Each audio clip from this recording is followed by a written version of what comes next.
And to answer the first, continue. Yes, sir. We'll start, sir.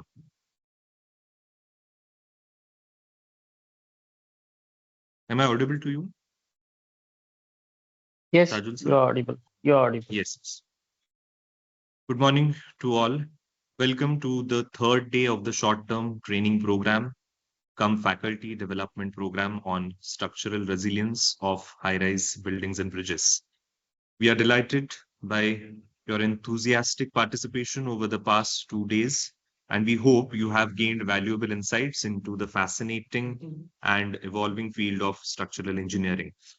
Today's agenda promises to be just as enriching with a special focus on practical applications and advanced analytical techniques. To kickstart the day, we have an exciting session lined up with Mr. Tajul Islam, sir, a distinguished research scholar from the Department of Earthquake Engineering, IIT Roorkee. I take this privilege to introduce you all to our guest speaker for today, Mr. Tajul Islam, sir. Mr. Islam, sir, began his academic journey with a bachelor's degree in civil engineering from RR Institute of Technology, Bengaluru in 2014.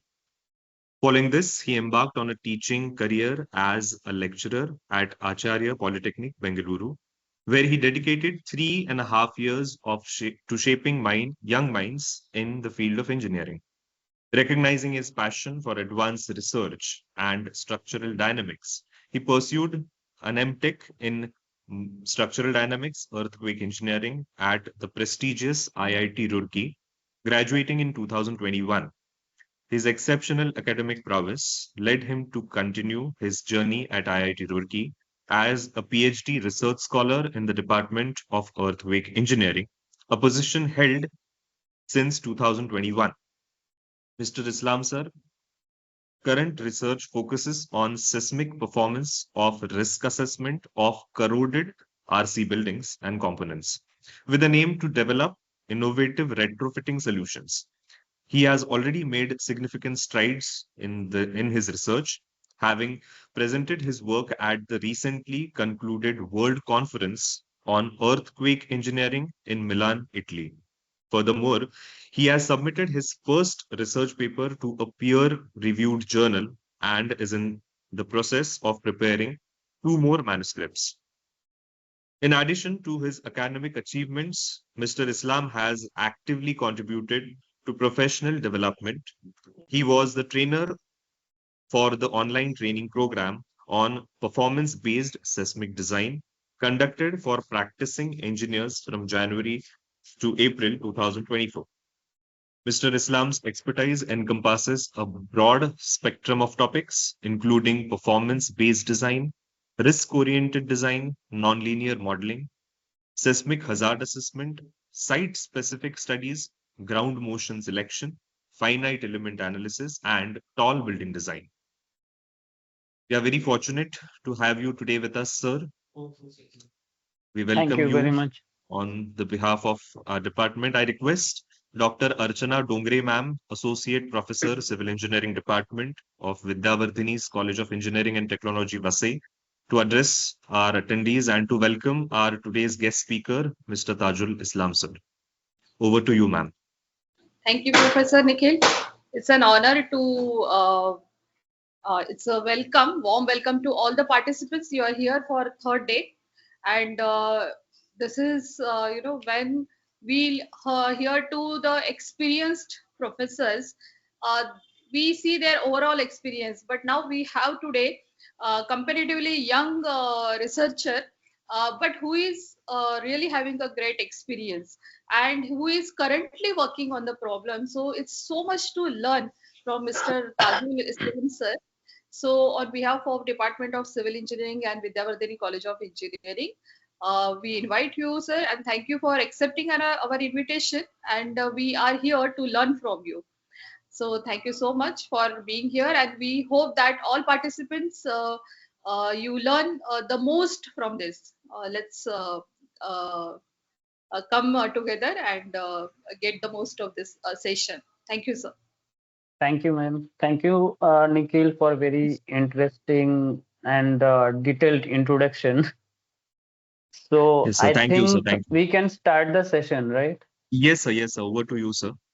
Just I'll Fine. introduce all the participants about the today's session.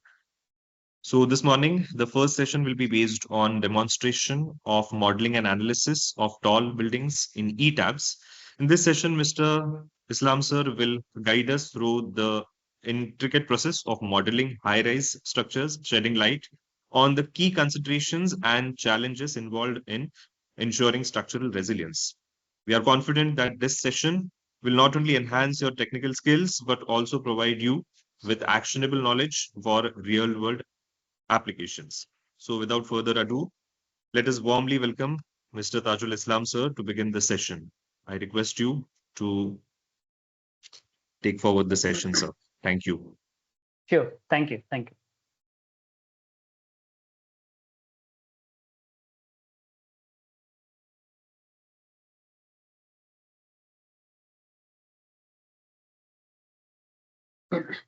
I think my screen is visible to everyone. Yes, sir. Yes. Okay.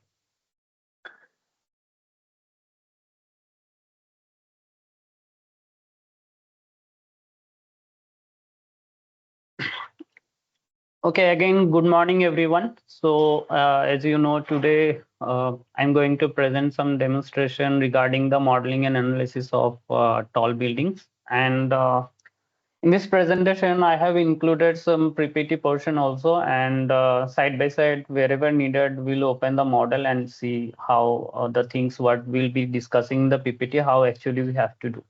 Okay. So with this, let us start. So whenever we talk about the modeling and analysis of tall buildings or any kind of buildings, irrespective of whether it is tall or not tall buildings. So these are the basic steps, not of course not needed to be in the sequence shown here, but roughly these are the steps we follow for design and analysis of any kind of buildings. First, you select a particular structural system depending on the architectural plans and interest of clients and interest of architects, and also the choice available to the designer. So based on that, you choose a particular structural system. Then you select the materials and the material properties you have for the chosen material. Then after that, we have two challenges regarding the seismic analysis and wind analysis. Depending on, again, height of the building, if you are designing a very low, high, means not tall buildings, maybe 3 to 4 stories. So you might ignore the wind analysis. But again, depending on height, you have to consider both the seismic and wind aspects. Then you have to also check P delta analysis, and when you are going for the design, you have to consider all the load combinations. And if you are particularly going to the tall buildings, you have to also check the backstay effect when particularly you have the basements and podiums, which we'll discuss in the later end of the sessions. Then at the end, you have to check the foundation, you have to model it properly and design accordingly. So roughly these are going to be the steps, and let's see what in each of these steps we have to learn. So as I said, the first thing what you have to choose is the structural system, and this is the most difficult thing for a designer to decide, particularly when you are dealing with tall buildings. If suppose you are not designing a tall building, maybe moderately tall building, let's say 10 to 15 stories, so in that case you will not have that much difficulties, because whatever options available to you, any system you take it, you can satisfy all the provisions using any kind of structural system. So you will not face a problem when you are designing a moderately high or tall building, as I said, 10 to 15 stories. But when you are, let's say, designing a 50-story or 60-story or more than that, in that case, you'll have a very difficult situation to select a particular structural system which will satisfy you all the provisions given in the code, and also the architectural restraints what you have, which you cannot ignore. Okay, so in that case, this is going to be the most difficult situation to select and to satisfy with a particular structural system. Okay. So with that, we have to know what are the structural system you can use in case of tall buildings, so that you can have an idea, depending on the height of your building, what structural system you can try with. Okay. So these are the structural system, not all, but few, most commonly used structural system and already used in many of the renowned projects worldwide. And so let's see how each of these structural system works. So let us start with the first system shown here, rigid frame system. This is just a basic movement frame system where you have columns and beam combinations which complete your frame system for lateral load resisting system. And these are mostly governed by the flexure.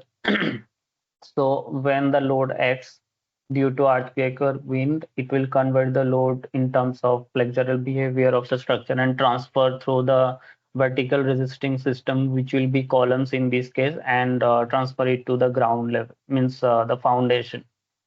So this system is familiar to every one of you, irrespective of the height of the building you have worked on, because mostly this is the common system we generally use. So this system is basically used in low and mid-rise buildings, and the difficult to control the drift at lower stories if you are planning to use this system in tall buildings. So it is not a very much preferable option for tall buildings.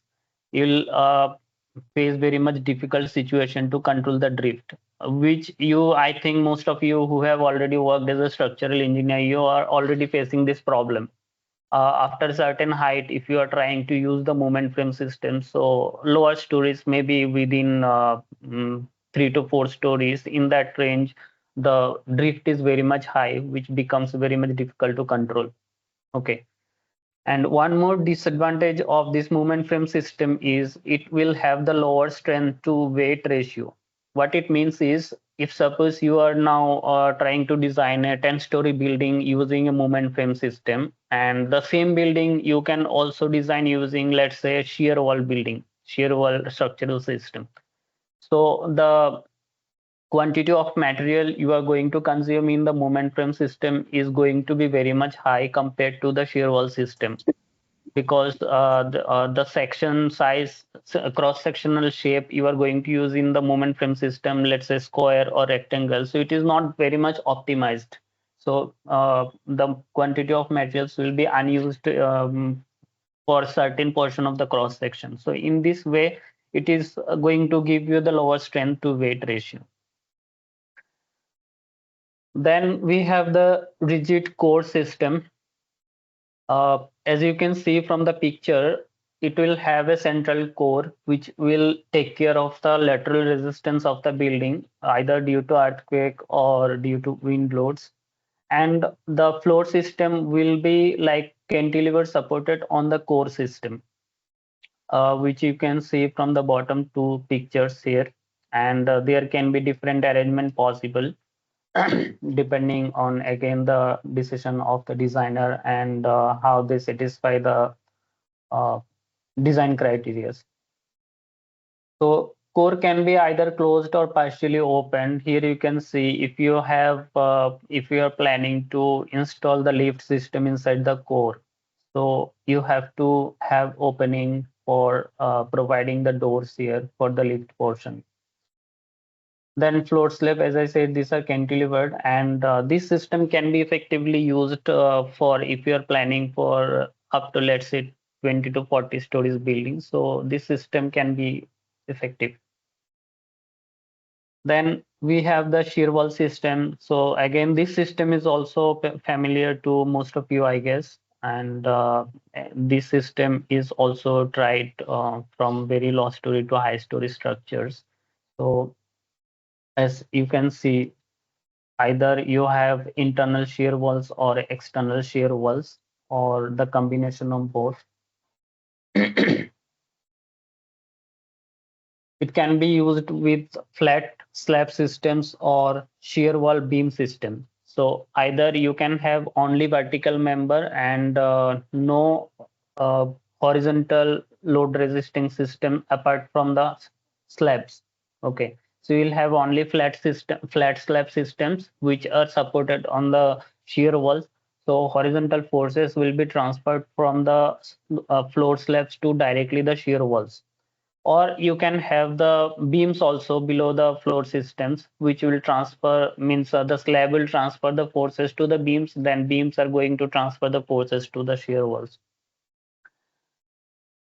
Then if you know the mechanics of shear walls, they are actually basically the vertical cantilever which are supported on the base. Then whatever force you are applying, it will act like a cantilever beam, and the bending moment shape will be accordingly reflecting the properties of cantilever beam.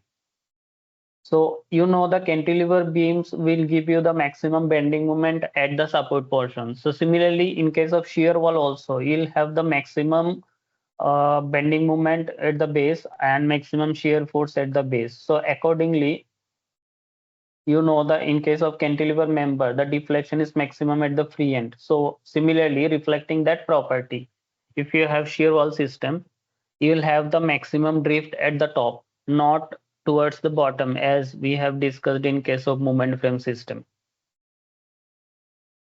So again, if you are going for a very tall building or super tall building, it will be very much difficult to control the drift towards the top if you are using only shear wall system. So effectively, you can use this system for up to 40 stories again. And if you are going above that, then you have to face the difficulties to control the drifts. Then to improve the situation, as we have seen in case of frame systems and shear wall systems, so again, there is improvement developed combining both the systems to eliminate the difficulties whatever we are facing in the previous two systems. So either you can use the frame system with the shear truss system. So the first figure, what you can see the bracings are provided in the external peripheral lateral load resisting system. So this is called shear truss system. Then you can also use the frame system with the shear wall system. So second figure here, you see you have the shear wall, and in between you have columns also. So and internally also you have core shear walls and columns, just as an example. So you can use the combination of frames and shear walls or frames and truss. Then, as you know now, in case of frame buildings, you will have the maximum drift towards the bottom stories. And in case of shear wall buildings, you will have the maximum drift towards the top, means upper stories, or let's say at the top level only. So now if you are using the combination with some optimization done, so you can eliminate the difficulties of both the separate systems. So you decide the combination in such a way that you manage the drift at the bottom with the help of the shear wall, and you manage the drift at the top with the help of the frame system. So both the systems are going to complement each other if you are using in a proper combination. Then after this optimization, when you have controlled the drift both at bottom and top, you'll have some economical advantage also compared to only shear walls and only frame systems.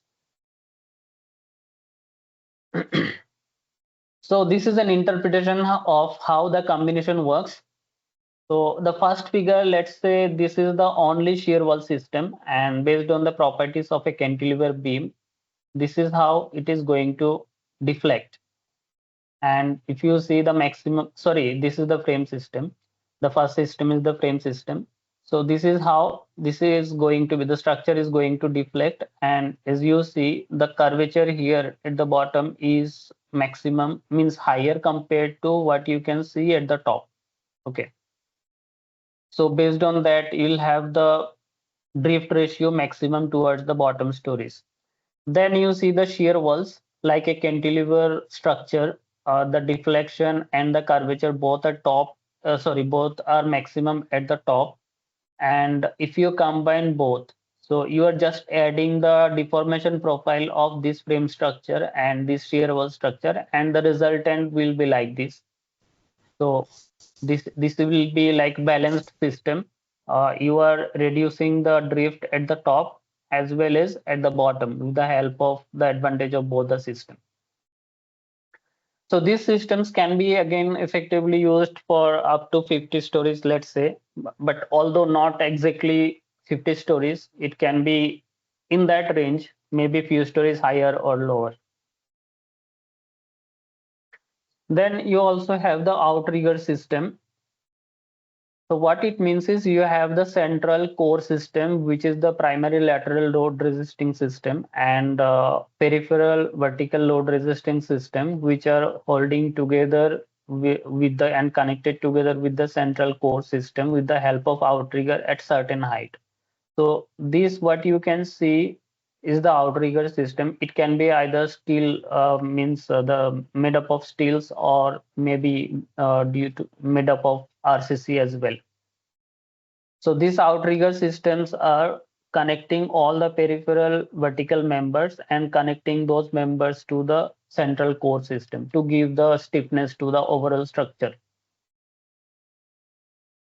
Now this outrigger can be connected to the peripheral members using a fixed connection or can be pin connection, both the way possible, but they will be connected with fixed connection to the central core system.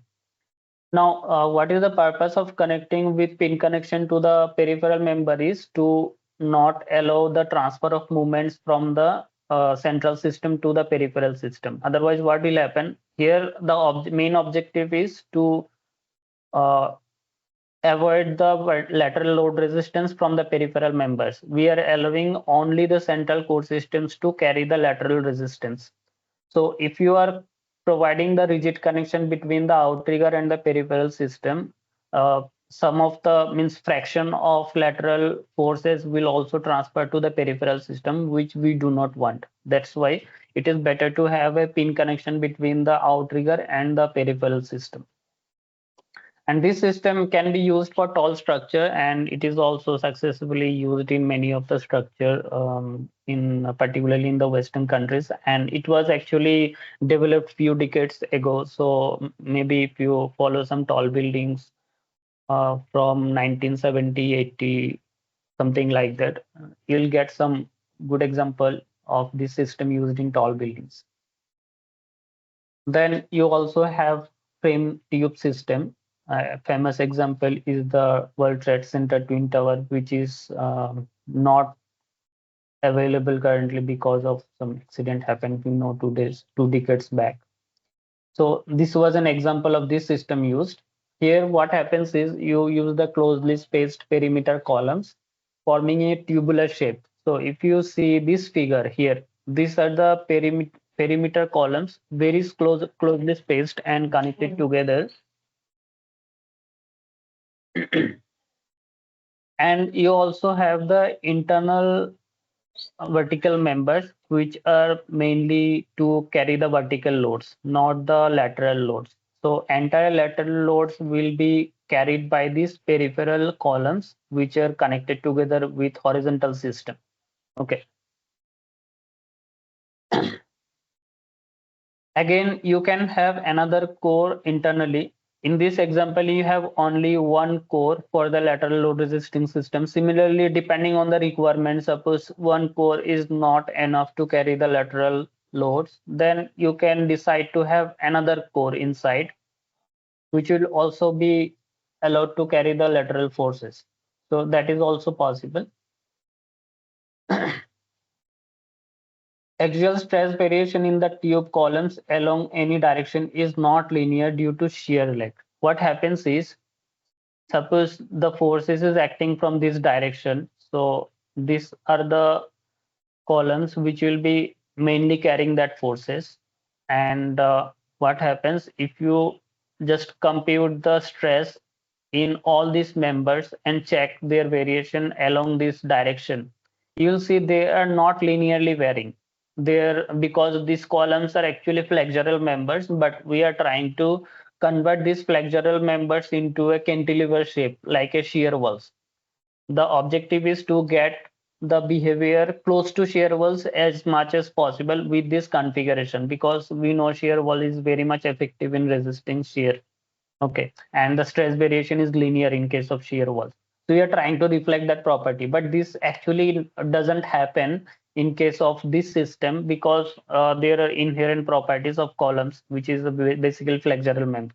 So that the changes of stress variation from a linear shape to some double curvature shape, that is called actually shear lag, and this shear lag reduces the efficiency of this system. Okay. So let's see actually what it is actually this shear leg. As you can see from this diagram here, now the forces is acting from these directions, so we are checking the shear variation in these columns and in these columns. So ideally, if they are purely cantilever structures, then your stress variation will be linear, which is shown by this dotted line. The above neutral axis, or means this side and that side of the neutral axis. In one side, it will have the tension properties, and another side, it will have a compression property. But since these are not actually shear walls, they are actually columns connected by horizontal members, so they will not have that pure cantilever properties. Depending on how close you have spaced them, so they will have some double curvature properties like that. And here you see the members which are close to the this neutral axis will have lower shear compared to lower stress compared to the members which are spaced away from the neutral axis. So this property is called this means difficulties what we are facing here is called as the shear lag. Then we have the truss tube system. Here what happens, this is actually similar to the frame tube system only, same configuration will have, but the problem what we are facing here, this shear lag, this reduces the stiffness of the structure. So to eliminate this effect, we have improved this system with something called truss tube. So the external or peripheral tubes is connected together, means the vertical members on the periphery are connected together with some truss like structure, instead of having some horizontal structure, as you have seen in case of this example, where you can see this band, horizontal band shown here are used for connecting the vertical members. So this is not that much effective. So we have uh, used some alternate arrangement to connect the vertical members using some truss kind of shape. And this method was found to be very much beneficial and increasing the stiffness of the structure compared to the frame tube systems. And also in this case, another thing is the vertical members need not be placed close to each other compared to what we have used in case of frame tube system.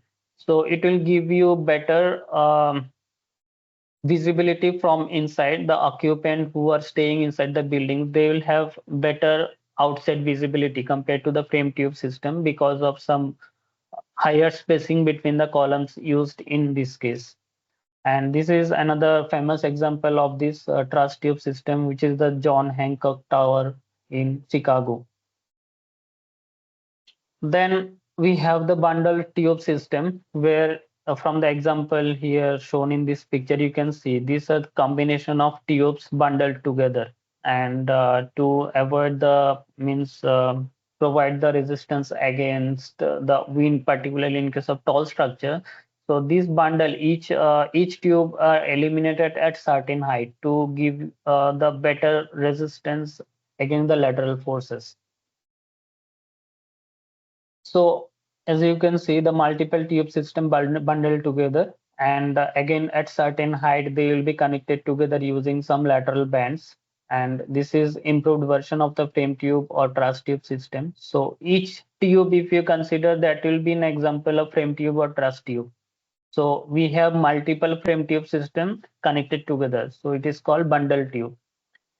Better fulfillment of architectural requirements, then higher column spacing and overall height possible compared to the other two systems. So whatever you can do using frame tube system and truss tube systems, This example will give you better structural design efficiency and allowable height compared to those two systems.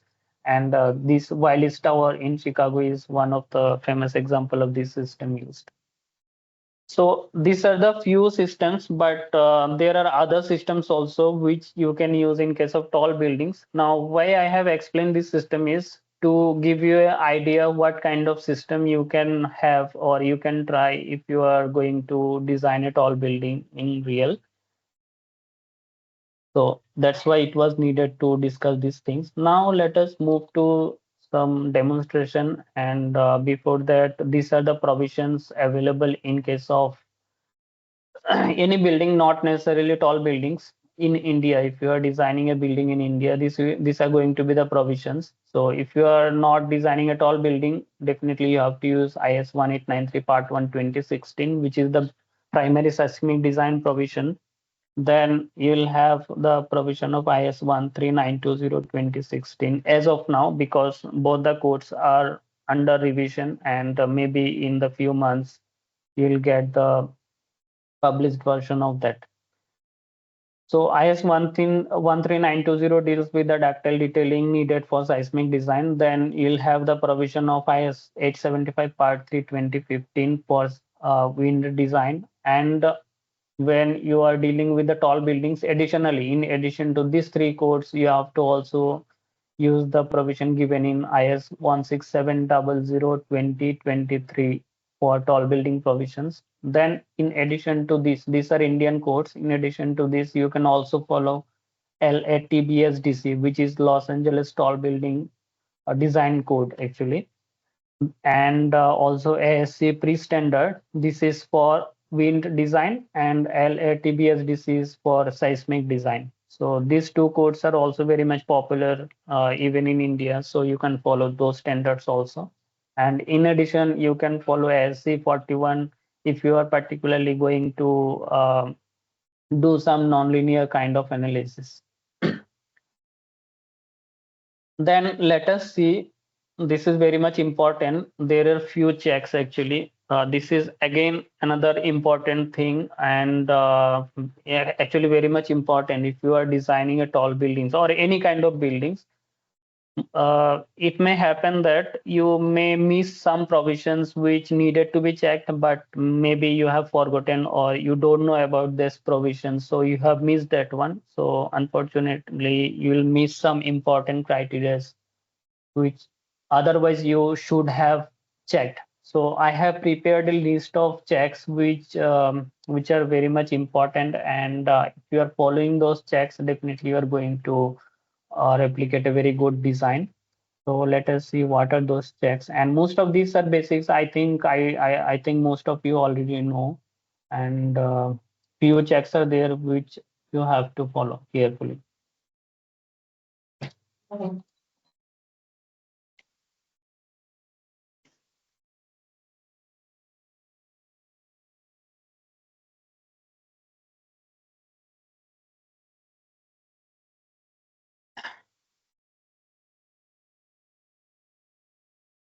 So, particularly for tall buildings, first thing is to check whether the building you are going to design a tall building or not. So you have to check the height as per IS 16700, and I have written the clauses also here. You can see.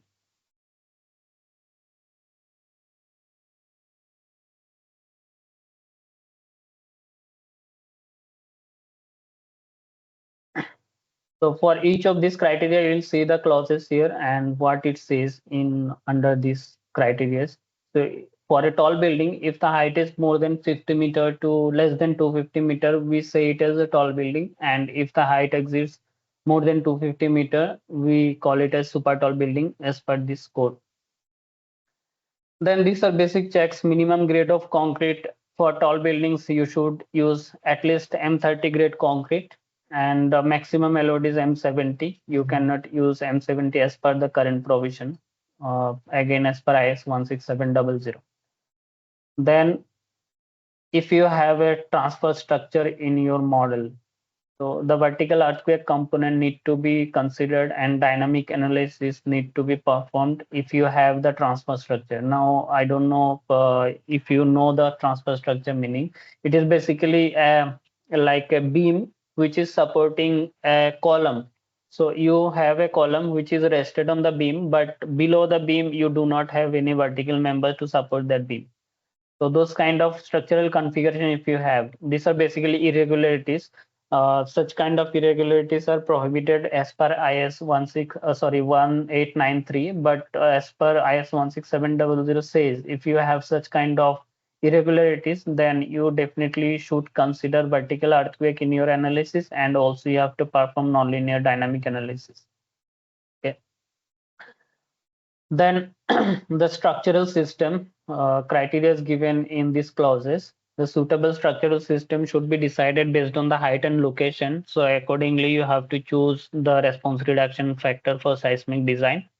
And if you are going for a dual system as per IS 1893, then you can use the response reduction factor of 5. But you have to keep in mind that the frame system in that case, dual system means you'll have a shear wall as well as the movement frame configuration combined together. So the frame system should be additionally required to design for 25% of the seismic base shear. Then if suppose you are using the dual system, but instead of R is equal to 5, you are using R is equal to 4. Then in that case, the frame system need not be checked for 25% of base shear. Okay, so most of the time what happens, people are using dual system, but they are failing to satisfy the frame system for this criteria. So to avoid those difficulties, people choose to follow R is equal to 4 instead of R is equal to 5, but it is fine if you're using.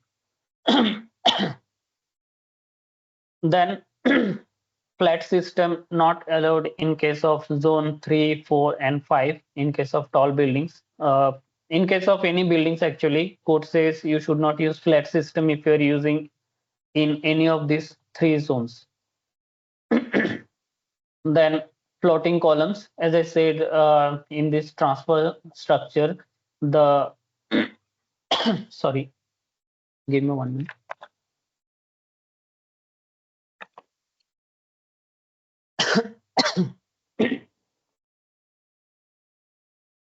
The horizontal member like beams will be supporting the columns, which we call as the floating column.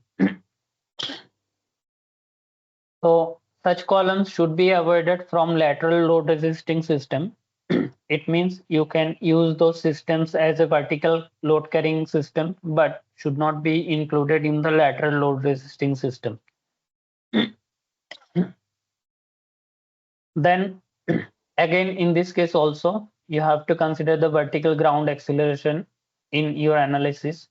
And if you are anyhow planning to use this system as a lateral load resisting system, then you have to use the 3D nonlinear dynamic analysis. And this is given in US code, although currently Indian code do not have any provision for this. Then you have to check for the soft stories. This is given in IS 1893 table 6. And the lateral translational stiffness of any story shall not be less than the story above.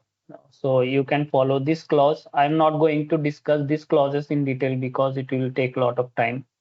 So I'm just giving the clauses. You can refer to that.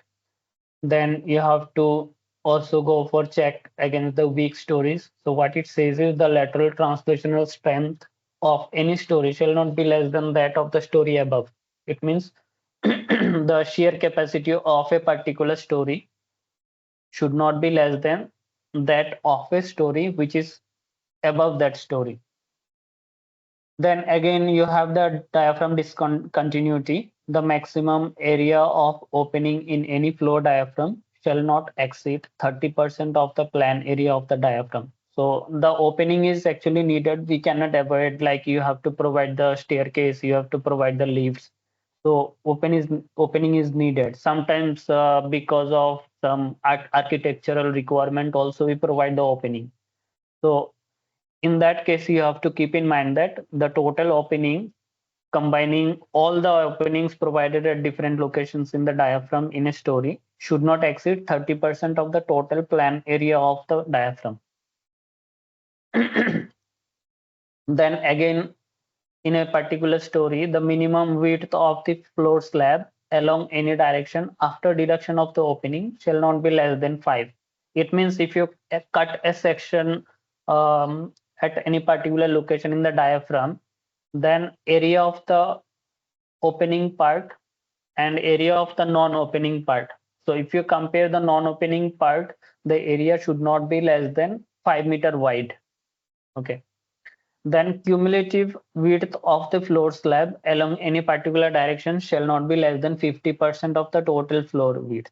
So if you are adding all the non-opening part width, then that total width should not be less than 50% of the total width. Minimum width of the slab beyond an opening to the edge of the slab shall not be less than 2 meters. So if you are providing a opening which is close to the edge of the diaphragm, so you have to keep in mind at least 2-meter distance from the edge should be provided. Then collector elements need to be provided to transfer the forces from the diaphragm to the nearest vertical members wherever needed. It means sometimes what happens, we provide the slab and provide the opening, and there is no horizontal members connected between the slab and the vertical members like column or shear walls. So it is needed, you have to provide some some horizontal transfer members from the slab to the shear walls or columns which is nearby.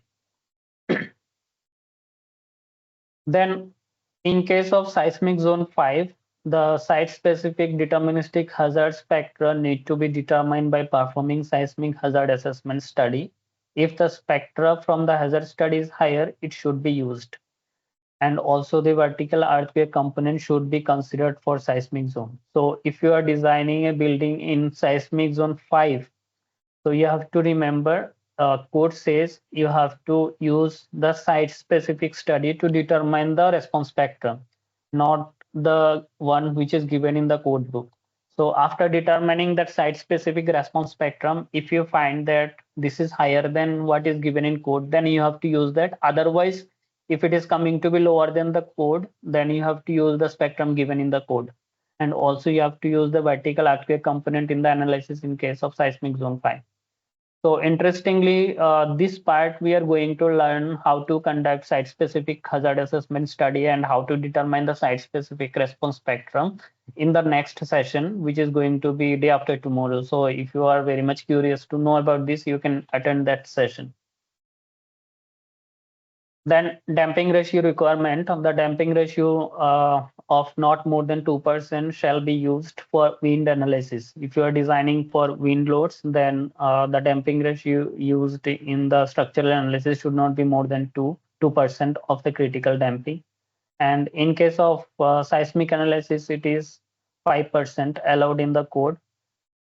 And if you are following this code, LATBSDC, which is Los Angeles Tall Building Code, it says the damping ratio should not be more than 2.5% for nonlinear analysis in case of seismic design as well. Then with respect to the modeling of beams, columns, shear walls, and slabs,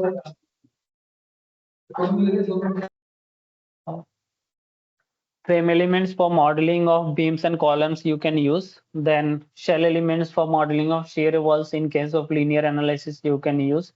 And frame elements or shell elements for modeling of shear walls in case of nonlinear. So there, in case of shell elements, I have specified two different options actually. If you are familiar with nonlinear analysis, then definitely you'll understand why this is given.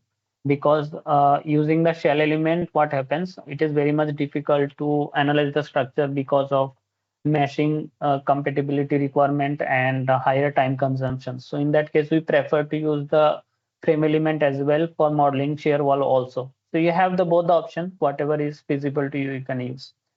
Then membrane or shell element can be used for modeling of floor slabs. So these are the criteria with respect to the modeling whenever you are going to model the structural components. So these are the things you can follow. Then crack section properties. In that, you have to provide the stiffness modifiers for different elements for beams, columns, shear walls, slabs, etc. using this table given in IS 16700.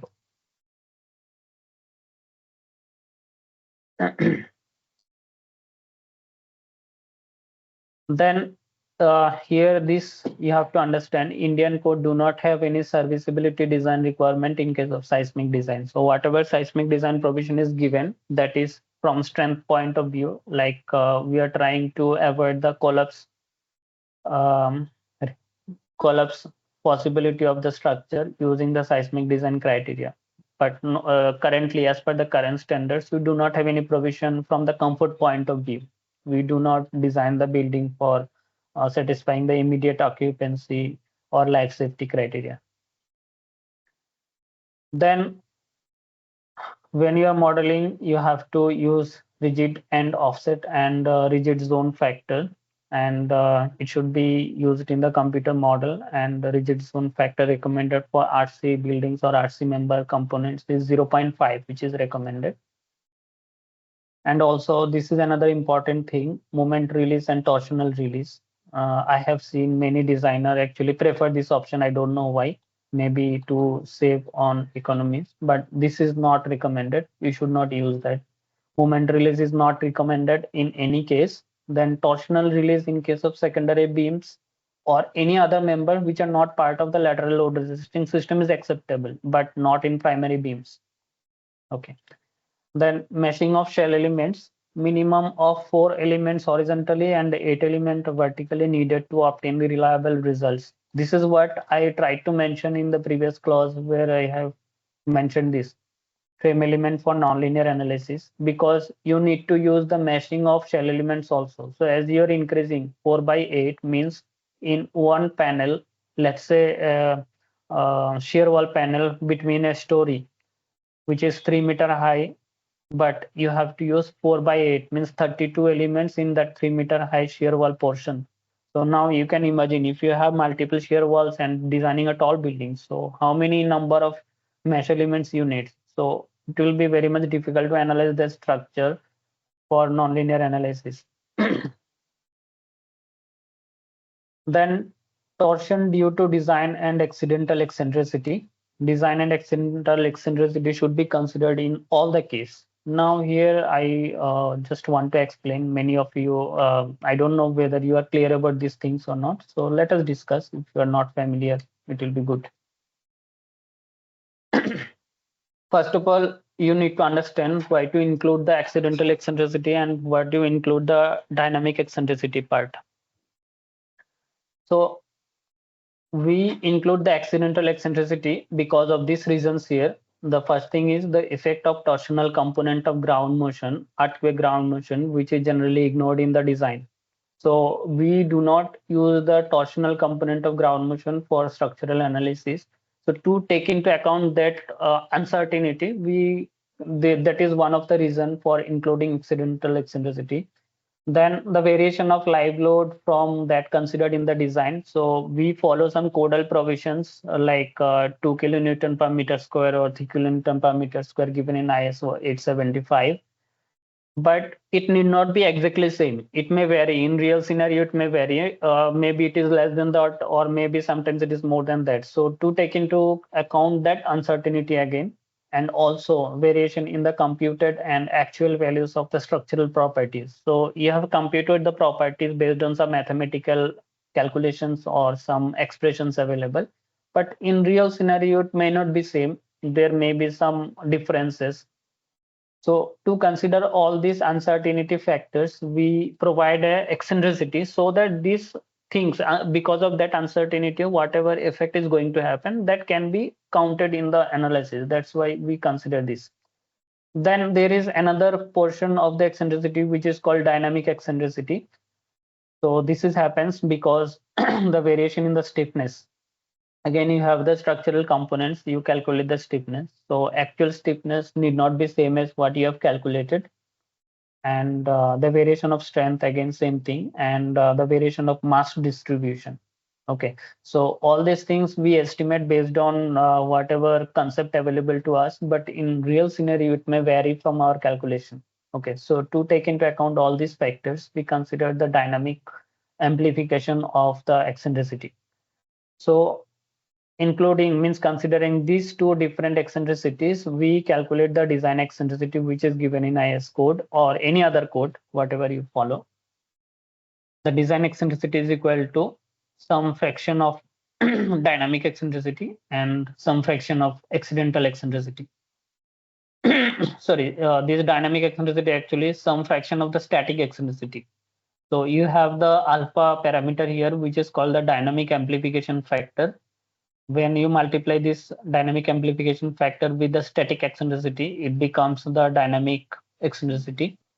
And this static eccentricity is nothing but the distance between your center of mass and center of stiffness in the structure.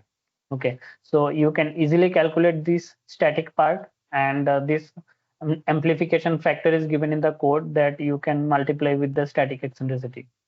Then beta is the accidental eccentricity factor, which is multiplied with the plane dimension of the flow diaphragm perpendicular to the direction of loading.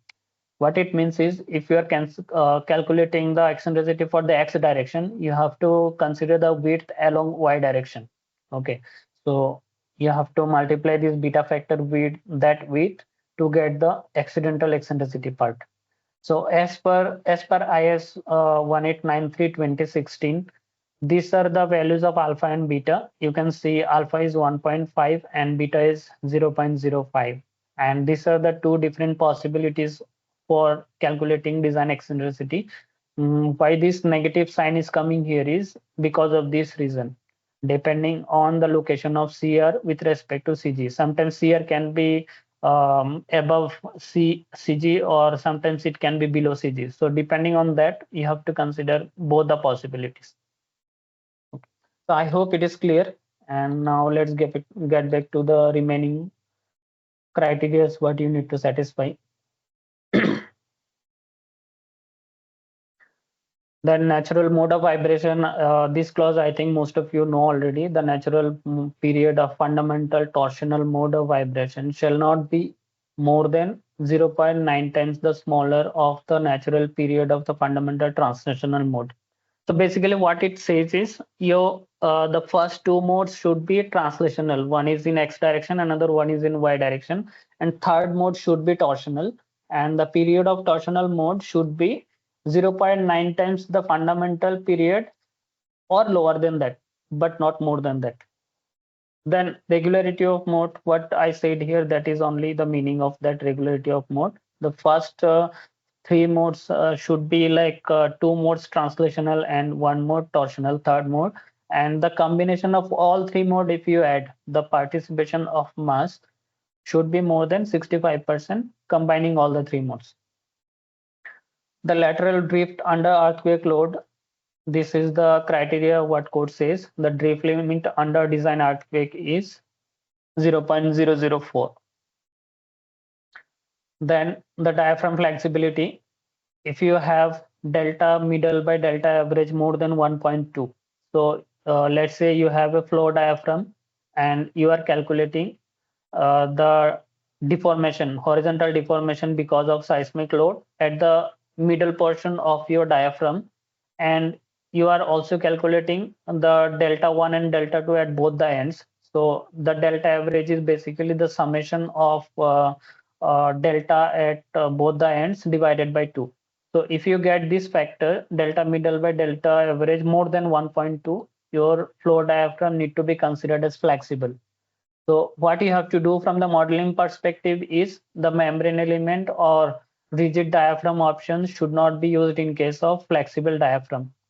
Okay, so if you have a flexible diaphragm, let's say at the beginning in the preliminary modeling stage, you have used a rigid diaphragm option, but you have, sorry, at the beginning you have to check with the shell elements actually.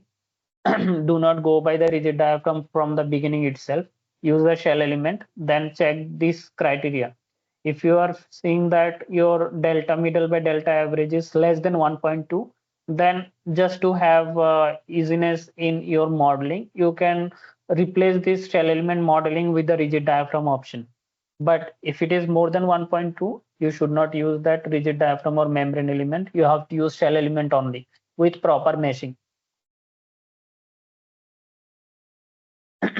Then see torsional irregularities.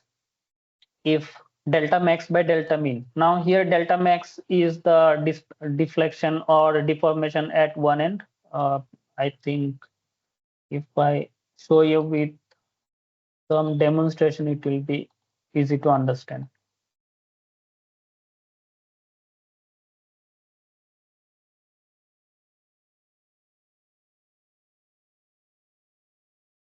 So what I mean is, here you go for checking the displacement, and under earthquake load case, then let's say I'm checking along X direction. So this is one end of my diaphragm, this is another end of diaphragm. So here if you see, here at this point, if you see, you can see ux, which is the horizontal displacement. Here it is 245.8 mm, and here you see ux 245.8 mm. So one side you can take as delta 1, or and another side you can take as delta 2. So according to this clause, what it says, delta 1 by delta 2, maybe delta max or delta mean, whatever you can use for denoting those. Okay, so if that ratio is between 1.5 to 2, then you have to, what it means is it is torsionally irregular. Your building is basically torsionally irregular if the parameter satisfies this condition. So you have to revise the configuration so that the translational period is higher than the torsional period. So this will happen when this criteria satisfies. In that case, it is possible that your torsional period is coming higher than the translational period. So you have to revise your configuration so that translational period becomes higher than the torsional period. And then you have to use 3D dynamic analysis for your structural analysis. But suppose your delta max by delta mean ratio is coming to be more than 2. In that case, you have to ignore that configuration and revise in such a way that this criteria at least satisfies. But suppose your delta max by delta mean is coming to be less than 1.5, then you do not have to worry. You can ignore this clause and continue with the normal provision given in other part of the code. Then temperature loading, you have to use the temperature loading also in your analysis. If your floor dimension or diaphragm dimension is more than 45 meter, so you have to go for the temperature loading in your structural analysis. But suppose you have less than that, diaphragm dimension is less than that, you can ignore the temperature loading. Then another important factor to consider is P delta effect. It is basically a second order effect on movements and shear due to destabilizing vertical loads under the deformed condition. Here, let me discuss that thing first. So what we mean by P delta effect is, now let's say this is a vertical member, or let's say this is the structure I have just shown by the line diagram. So the structure is subjected to earthquake loading as well as the vertical or gravity loading. Now, because of this earthquake loading, it will have some horizontal deformation at the top also. But what happens to vertical loadings under the deformed conditions? It still acts on your structure. It is not going anywhere. Okay. So now in this deformed condition, if you want to calculate the moment at the base, what you have to do is you have to use this lateral force multiplied by this height, which will give you the moment because of this lateral force. Then also this vertical force multiplied by this deformation. So this will give you the additional moment coming from this axial force. So because of that, what happens initially, suppose you are calculating in under the undeformed shape, you are calculating the deflection at the top. What you will do, you will just consider it as a cantilever structure. Then you will consider this force and calculate the deformation as whatever you follow the formula for cantilever structure. But under this condition, what happens? Your movement is actually increasing, not what was initially calculated using only that. So your deformation calculated in this deform condition will be higher than what you initially obtained. Okay. Then final deformation will be this one. So what about this additional deformation? This was the effect of this vertical load. Okay. So this effect will increase with the increase of your structural height. It will be less for low story building and keep on increasing the effect as you are increasing with the height of the building. Okay, that's why for tall buildings, this P delta check becomes very much important. If you're ignoring this P delta check in your structural analysis, maybe you'll end up with some poor design configuration, which will not actually satisfy the safety criteria.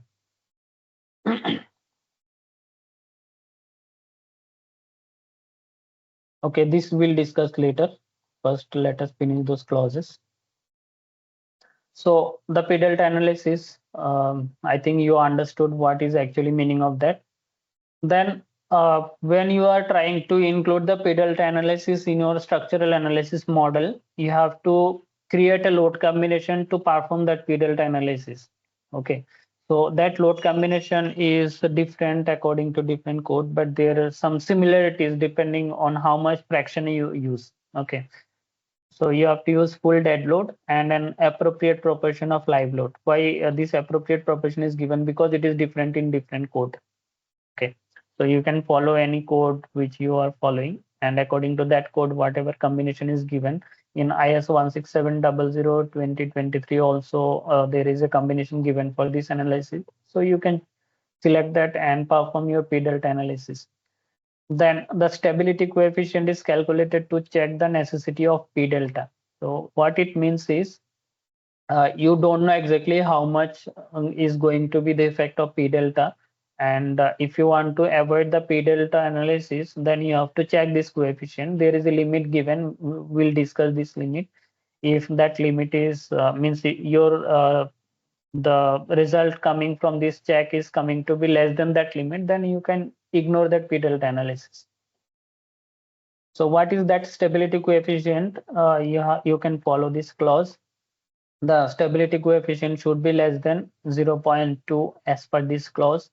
So let us discuss this. Okay. So as I said, the structure may fail under this P delta effect if not taken care appropriately. Hence, the Codal provision emphasizes on limiting that additional moment, as I discussed in the previous slide. As per ASC 722, which is the seismic design code used in US, the stability coefficient, if it is coming to be less than 0.1, you do not have to perform any P delta. Means the effect of P delta in that case is going to be very negligible, so you can avoid that. But if the stability coefficient is coming to be more than 0.1, you have to perform the P delta analysis. So how to calculate this stability coefficient is, this is the expression you have to use, Px divided by Hx, this whole divided by Vx divided by delta. Now this Px is the, one minute.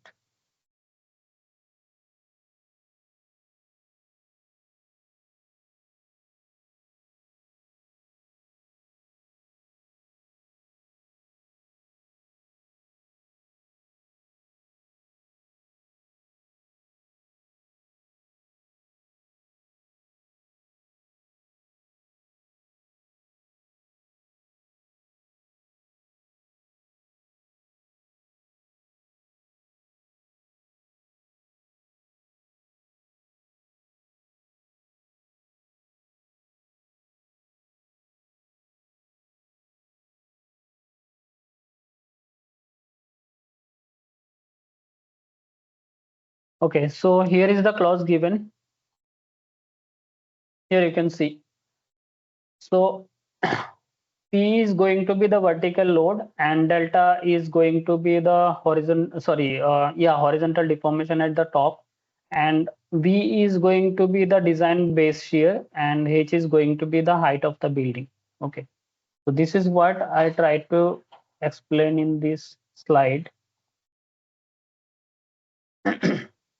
So this P is the vertical load and this B is the horizontal base shear because of earthquake loading. So if you use this expression and calculate the stability coefficient, it should be less than 0.1 if you want to ignore the P delta analysis. If it is coming to be more than that, you have to consider in your design. But in any case, this theta should not be more than 0.2 as per IS 16700. But if you are following ISC 41, sorry, ISC 722, then this limit is given as 0.25. So as I was saying, as per IS 16700, here one factor R is also provided. This factor is actually should not be used in this expression. Maybe because of typo error or something, they have used this one, but this R should not be there in this expression. So if you are following the P delta coefficient check as per IS 16700, don't use this R factor here. Okay.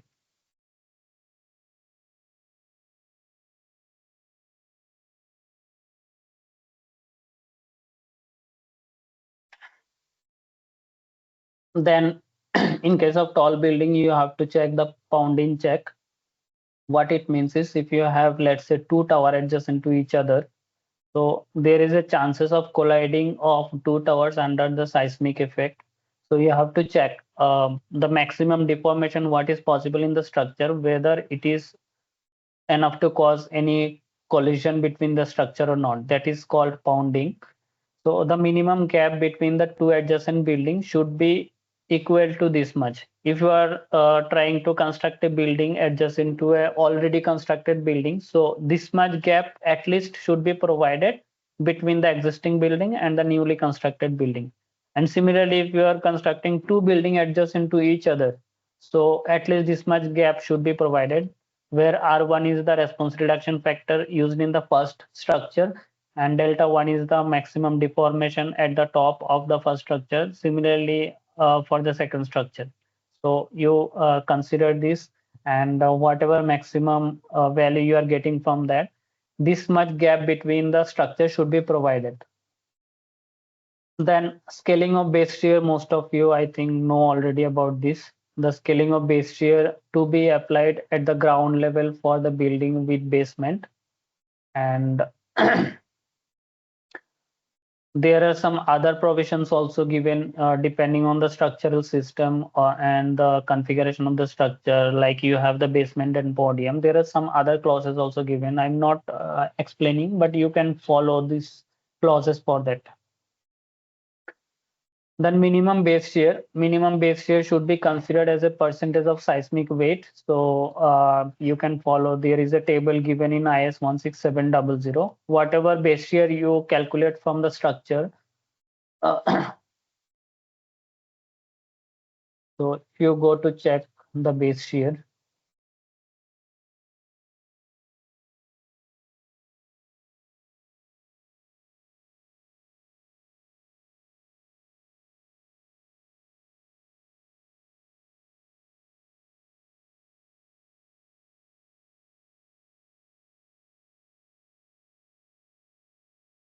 okay, let it open. Fine. So this is my earthquake load case, and this is the base shear in X direction. This is equivalent static load case, and this is the response spectrum load case. So I have already scaled the base shear, so you can see both are almost close to each other. So what I mean to say here is the base shear what I got from my analysis, I have to check against the minimum base shear given in the code. Okay, I didn't remember the clause exactly. Let me try to find the table.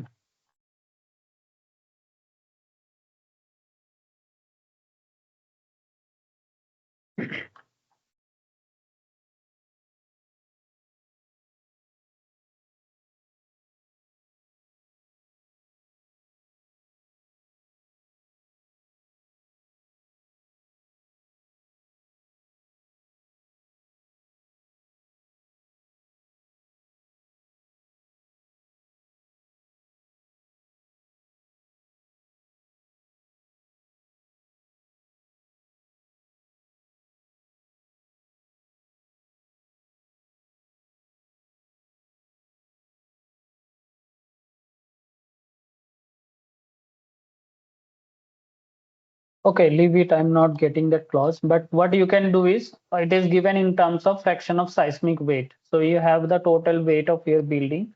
So in the defined clause in the code, there is the clause given where it is mentioned for a particular structural type or height or structural configuration, this much should be the minimum base shear considered in the design. So whatever you obtain from your analysis, as I have shown here, if that analysis result is coming out to be less than this minimum specified, so you have to again scale that base shear to the minimum provided in the code.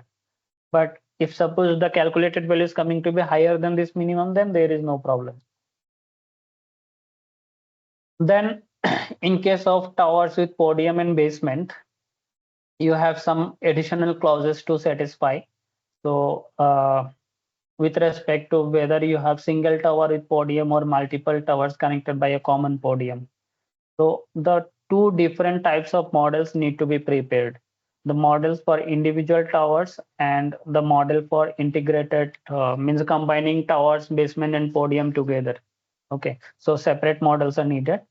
The individual tower area needed for the typical analysis of the tower. It means you will consider only the structural model for the tower area, ignoring the basement and podium part, and whatever the design configuration you have to perform for the tower, that will be considering only the model of the tower, not the basement and podium.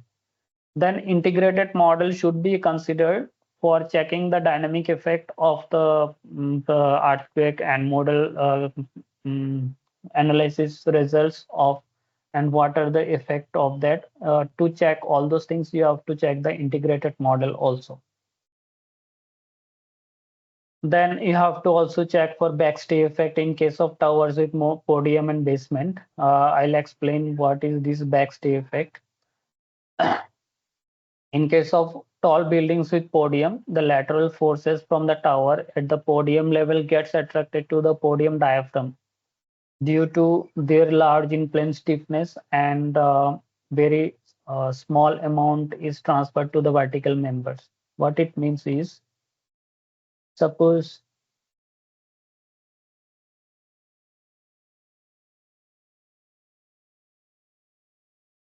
just as an example, let's say this is a tower which is rested on a podium, and also there is a basement portion below the podium.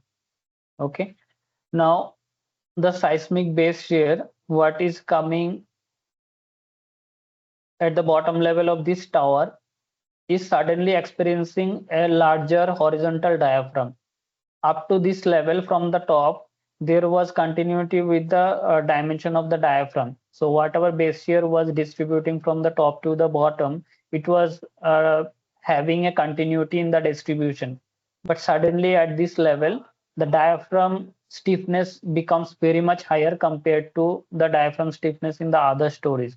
So because of the higher stiffness, the forces what is acting in this lateral direction is experiencing a higher resistance.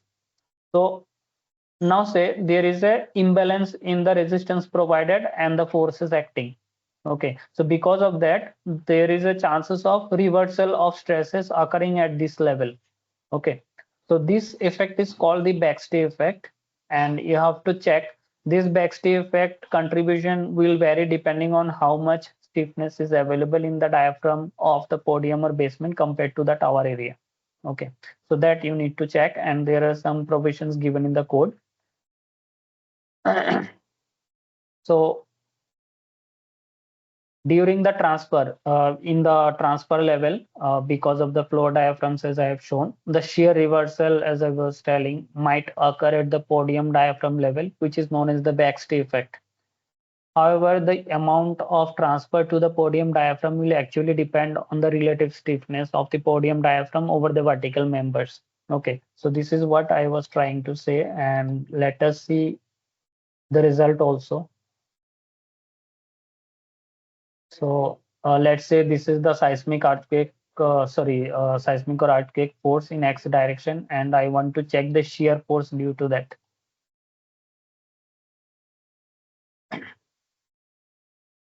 So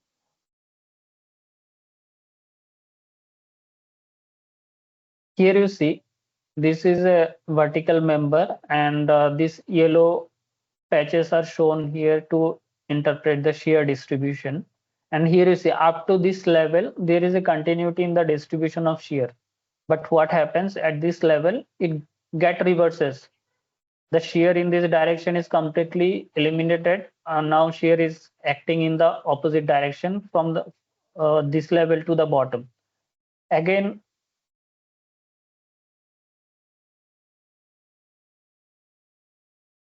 in the immediate next story, again shear reverses, and in the immediate next story, because of another large stiffness distribution occurs because of the basement slab, again large shear reversal occurs. So this shear reversal happens when the stiffness changes from upper story to the lower story. Okay, and this reversal phenomenon is called as the backstay effect. So to understand this backstay effect, actually I don't know, or you will not be able to know unless you analyze the structure to check how much is going to be this effect. Okay, so to understand this phenomenon, code says that you need to perform the sensitivity study using two different kind of stiffness modifiers. You have the upper bound and lower bound stiffness modifiers given in this clause. Let's say what this clause says, 8.1.3.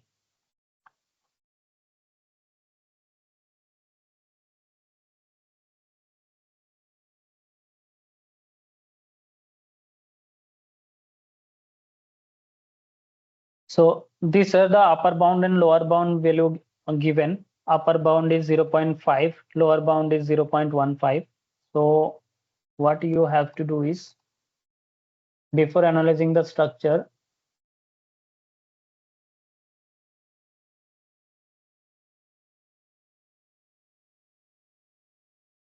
let's say this is the basement slab, and if you check the property, I have to close this model actually. Sorry, unlock this model. Okay, so you have to go to the property of this slab. So this is the slab, basement slab, and if you go to the property, here you see currently it is 0.7. Okay, but when you are trying to perform the sensitivity analysis, so you have to use 0.5 for that properties.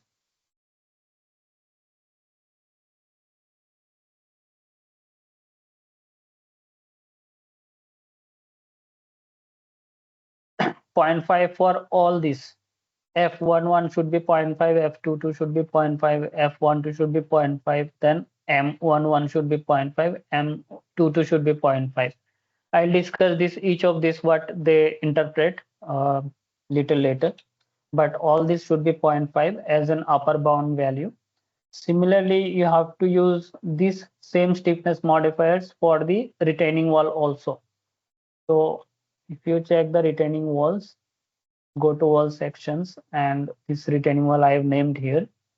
And again, these properties F11, F22, F12, M11, M22, all should be 0.5 when you are performing the sensitivity study.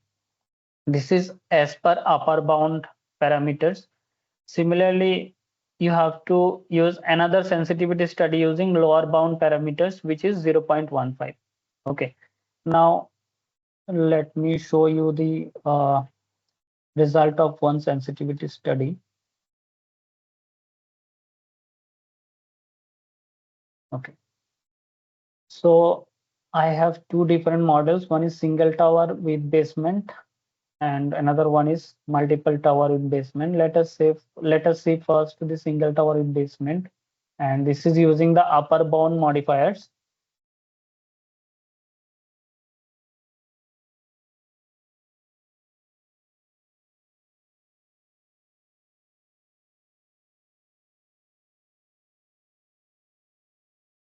So what I was saying is basement slab, then go to modifiers, and here you see all the parameters are 0.5 as the upper bound value was specified. Similarly, you go to the retaining wall and check the modifiers 0.5. then there is no other changes from the structural modeling point of view, and you perform the analysis as usual. And after that, you check the member forces. Okay. Then similarly, you go to the lower bound.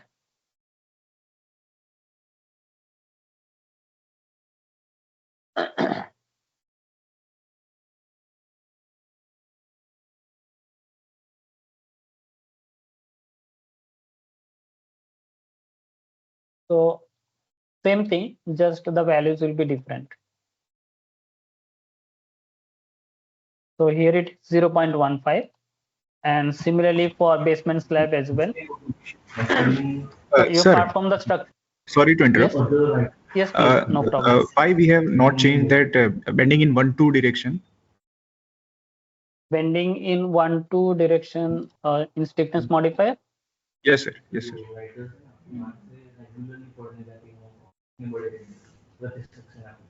You mean to say this one, right? Yes, sir, yes, yes. In upper, I can say membrane 1-2 direction we have changed, but in bending it is not changed. What is the logic? See, this bending is actually torsion, like Okay. a rotation about z-axis. You don't need that. Okay, okay. Okay. But if you say this M11 and M22, these are actually out of plane bending. So this you have to consider. Okay. Okay. So I'll explain all these things little later. Okay. So you use two different kind of stiffness parameters to perform the sensitivity study. Then you determine the member forces in this basement portion in different members like slab itself and retaining walls, as well as in the vertical members below the basement portion. And whatever is critical from these two analyses, that should be used in the design of those respective members. Okay, this is the purpose of performing this sensitivity study. So I think it is clear to all of you. If you have again any questions regarding this at this moment, I would like to take some questions before proceeding further. Anyone, if you have doubt, you can raise your queries.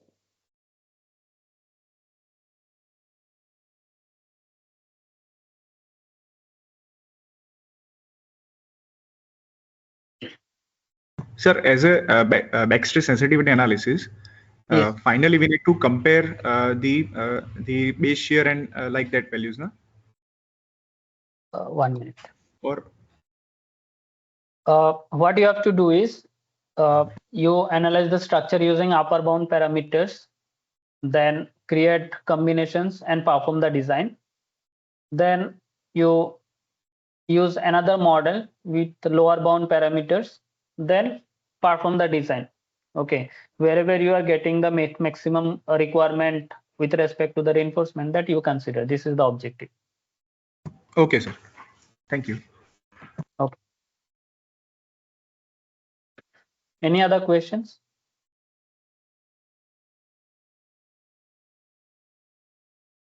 Okay, if not, let's go ahead.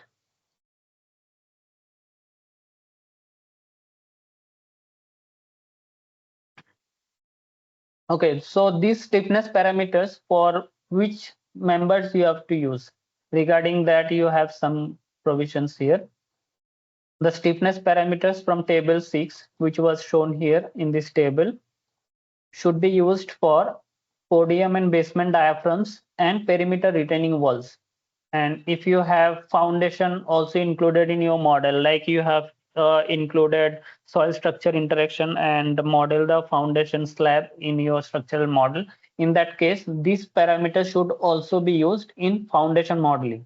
Okay, but the other part of the structure, like the tower area and the vertical members and the horizontal members like beams in the basement portion, those should not be included in the sensitivity study. Means the stiffness modifiers for those members should be whatever you have used as per earlier analysis model, same thing.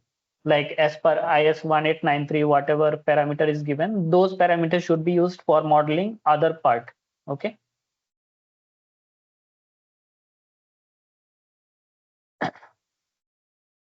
Then regarding the modeling of foundation, it can be either included in the superstructure plus basement model or can be included only the basement model. Both the choices are available depending on actual condition at the site. Sometimes soil condition at the site becomes very much poor. So there is a condition arises where you are means not very much sure about how much strength can be actually provided by the soil. So you want to check whether this foundation, whatever is chosen by the designer, is safe or not. So you want to include that in the model. Okay. So depending on the situation, it will be different. So both the options are acceptable as per code. So modeling of soil below the foundation, you can go to this clause, and modeling of retaining walls, you can go to this clause. So I'm not explaining in detail the foundation part, because this foundation part, if I want to discuss, it needs a completely separate session, full length session. So that's why not very much detail is included here in this discussion. Then regarding the wind analysis, there is some additional check you have to perform. First is the drift check. In case of wind loading, the displacement limit is given as height divided by 500. Sorry, this was taken from one analysis. Oh, no, it's fine.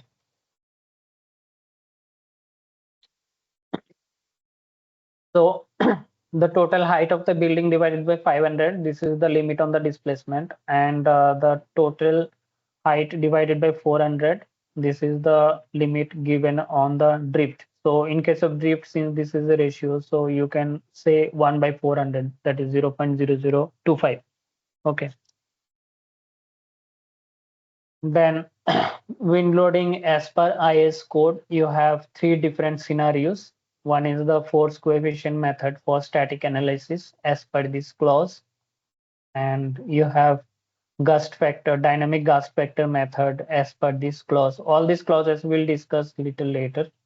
And finally, also you have also this wind tunnel study that is also coming under dynamic analysis. This we'll discuss.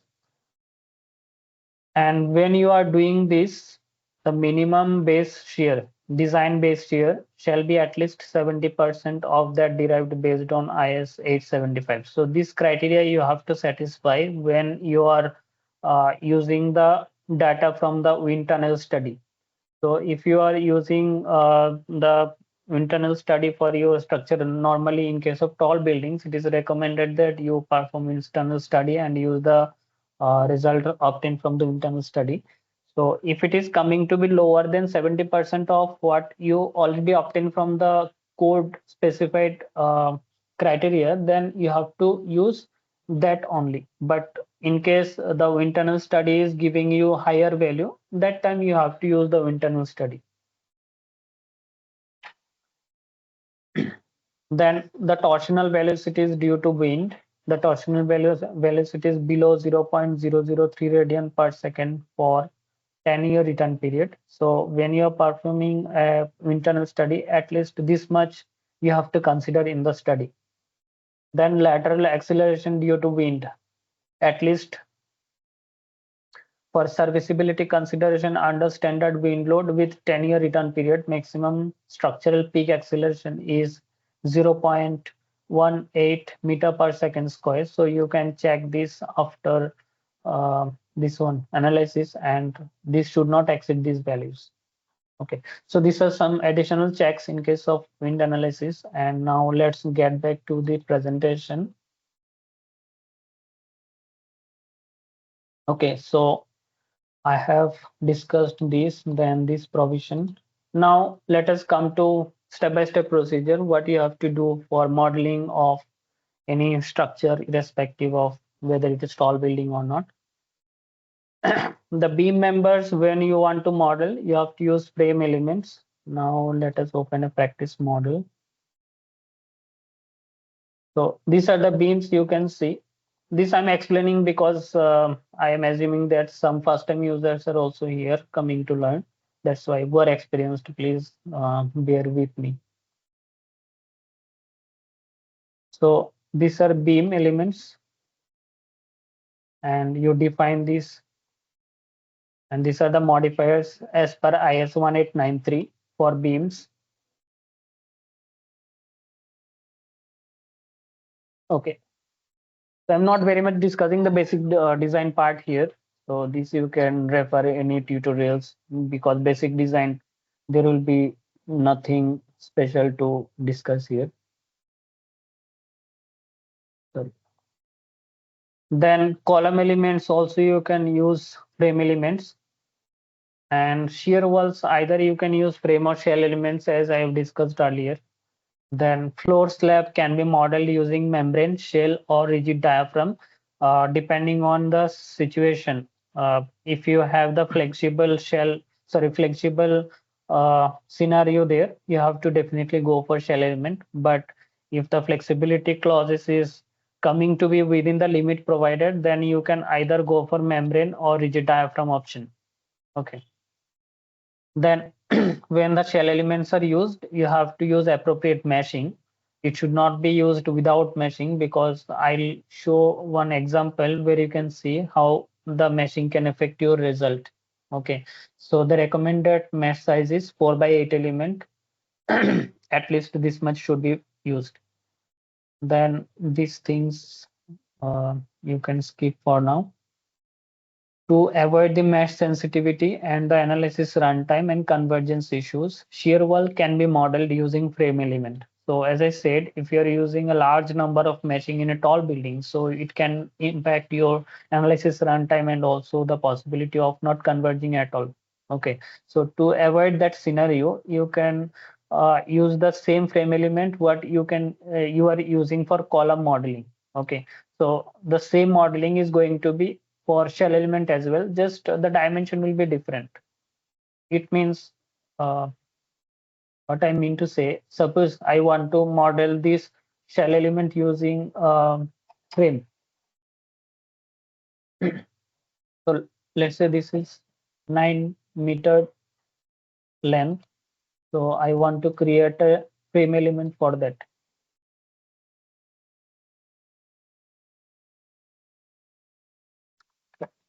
So I have to provide 9,000, and whatever width, let's say 300 mm, I have to create that. And I can name it as shell shear wall, or any name, whatever you want to give. Okay, that's it. There is no difference. Okay, so now for modeling this part, you can use that element what you just created. This is the thing you have to do. Then when shear walls are modeled using frame element, stiffness modifiers given for the shear walls need to be assigned. So this is one important thing. You may think that you are using frame element for modeling shear walls, so you have to use the stiffness modifier specified for columns. It's not like that. You have just changed the type of the element, but not the design criteria given in the code. Okay, so whatever modifier is given in the code, that you have to use. Now with that, we have to discuss few more things here. These things. So you have to understand, in case of frame element, the definition of modifier is different compared to the shell element. Okay, so you have to understand which parameter is related to which parameter in shell element. Then only you can use the proper definition. Okay, now let me open first this definition.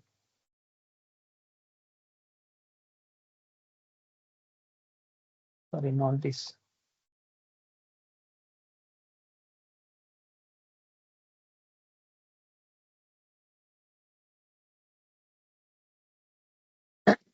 So these are the modifiers. Normally for columns, we use this one. Let's say 0.7 as per IS 1893 for I22 and I33, means moment of inertia in plane and moment of inertia out of plane. Okay. Now, when you are modeling the shear walls, what you have to use? See, this is the I22 in frame element, sorry. I22 in frame element, and this is related to F22 in shell element. Okay. Then you have I33 in frame element. This is also related to F22 in shell element. and shear area in two direction. This is related to F12 in shell element. Shear area in three direction. This is related to F23 or F13 in shell element. And in shell element, you have F11. There is no equivalent parameter in frame element. And you have M11, M22 in shell element. Related to that, you have equivalent I22 in frame element, and you have M212 in shell element. Again, there is no alternative equivalent option in frame element. Okay. Now, when you are modeling a shear wall, what are the parameters needed in case of shell element? You need F22, you need M11 and M12. Other parameters you don't need. Sometimes you need shear parameters. Shear parameters need to be specified, can be specified using this shear 2 and shear 3. Okay, so the main parameter is going to be F22 and M12, M11 and M22. Okay, so you can use I22, I33, and similarly I22 for this one, and additionally this shear 2 and shear 3. Okay, so this, and also, sorry, I forgot to discuss these things. This should also be specified, because what happens is, in case of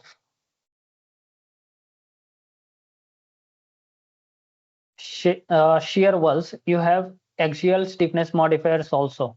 Okay, but there is no equivalent parameters separately in case of frame element to represent these axial parameters. Okay, so you have to use that axial stiffness parameters in columns to reflect that. Okay, that's why additionally you have to specify this, and whatever shear parameters, by default shear parameter is 1 only as per IS 1893 when you are doing the linear static analysis.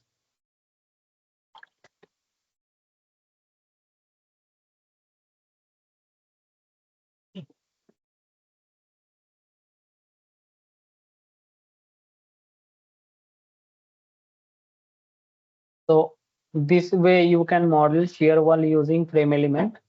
And again, if you want to prefer shell element, of course you can do that. Let me show that also. So here you can see, and this parameter, although not needed, but if you want just to make it easy to model, you can use all with the same values. Okay, and again, this parameter someone just asked, again this is also needed, but if you provide, there is no problem, it will not create any disturbance in your model. Okay, but not needed, this and this. Okay, so I think this is clear from modeling point of view how to model shear walls using both the element types. Okay. So this is done, and now see why this, whatever I have shown here, why it is different, why the same parameters cannot be used in both the cases. Okay, this is because of the definition of axis system. Okay, this is the axis system of frame element, and this is the axis system of shell element. So you see, in case of frame element, the longitudinal axis is the first axis 1, then this is 2, and this is 3. Depending on which direction your member is oriented, 2 and 3 can interchange. Sometimes the longer side can be along 3 direction also, but one direction will always be along the longitudinal axis of your member. But in case of shell element, this is the property, there is no change.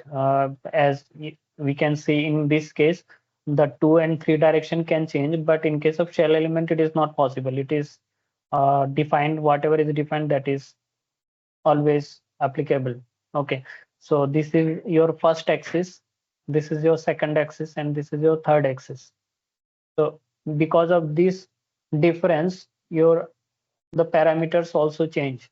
Now if you follow this axis, let's say, you can understand what this F22 represent. This F22 is actually the stress in two direction in the two surface. So this surface, whatever you can see, this is the two surface, and this is the two direction. So the forces acting in upward direction here will be the F22, which is normal stress, and it can represent both in plane as well as out of plane. Let me show with example what I mean to say. So let's say you want to represent in plane behavior. This is in plane behavior. So this will be represented by F22, and you also want to represent the out of plane behavior. Let's say something like this, if you can imagine. Okay, so both in plane and out of plane is going to be represented by this F22. That's why in case of column, if you have seen, there are two parameters, I22 and I33, which are used separately to represent in plane and out of plane. But in case of shell element, it is not like that. The same parameter is used for representing both in plane and out of plane. Okay. Then, as I said, you need M11 and M22. They are also representing the out of plane. Let me show how.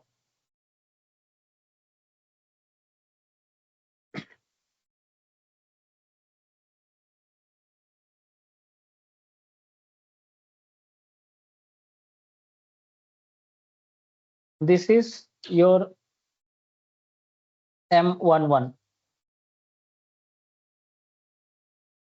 It means just you are holding this. Let's say this is a plate resting in vertical position. Now you are holding in by one hand here and another hand here, and trying to bend it with respect to about this axis in horizontal direction. Okay, so this will represent your M11. And similarly, let's say now you're holding here by one hand, you're holding here by another hand, and you are trying to bend about this axis. So that will represent your M22. Okay, so both are out of plane behavior. Okay, so I think this is clear. And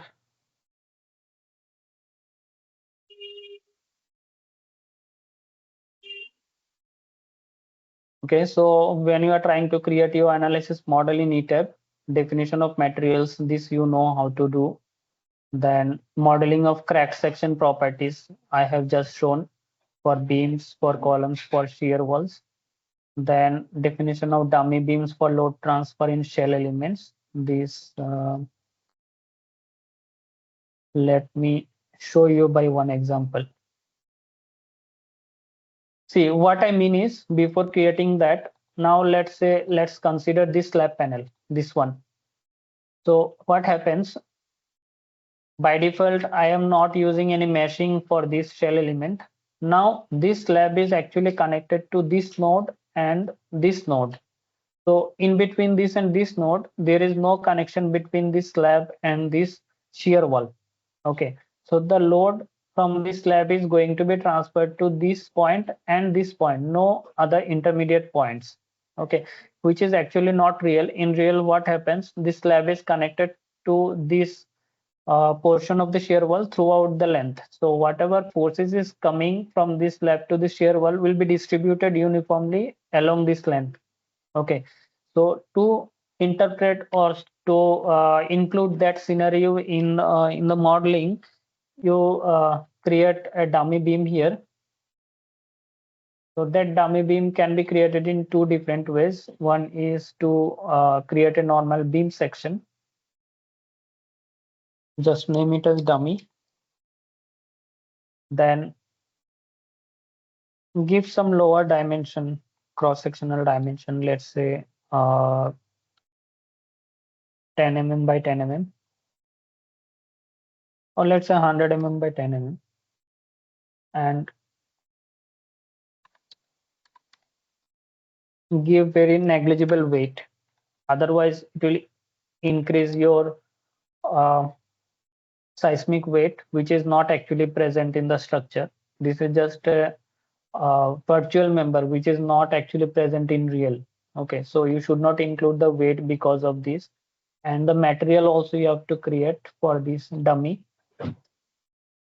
Let's say this M30, I am just creating a copy of that. And you have to provide some higher stiffness here. Okay, so let's say I'm increasing the stiffness by 100 times from the concrete. Okay, so this is the difference you have to make. And now go to the dummy definition and choose your dummy material here. Okay, so this is how you can create a dummy section, and now you draw the dummy beam here.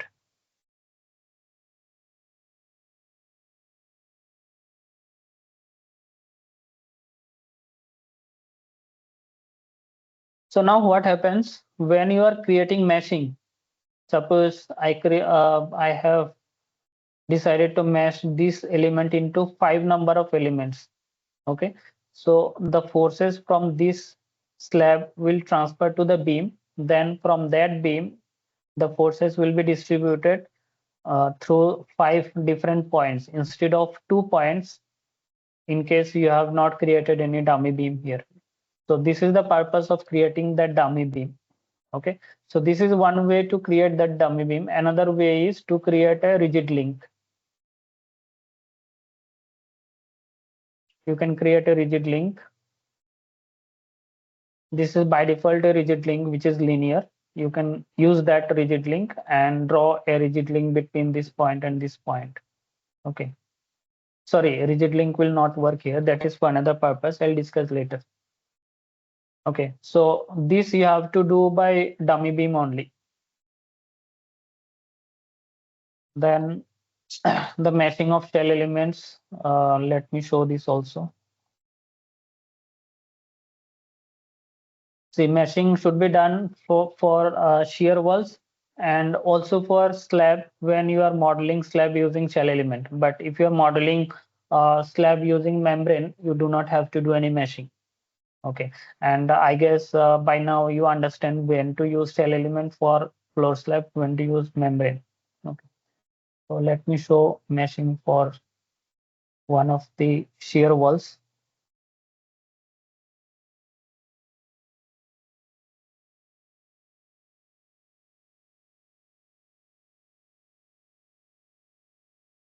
So this option you can choose, and it says this many verticals and this many horizontal. So whatever 4 by 8 I have shown, that was horizontal by vertical. So vertical was 8 and horizontal was 4. So this you have to do. Now if you go to check whether it is done or not, you can click on this option and you can check.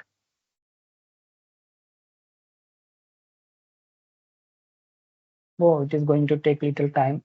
So by then let us discuss some other things. Then rigid link, I'll discuss in another example, not for this specific purpose, what I have shown for dummy beams, but there are some other things also. Then modeling of floor slab by assigning rigid diaphragm, membrane and shell. This we have already discussed, when to use rigid diaphragm, when to use membrane and when to use shell element. Okay. Then defining end offset and rigid zone factor.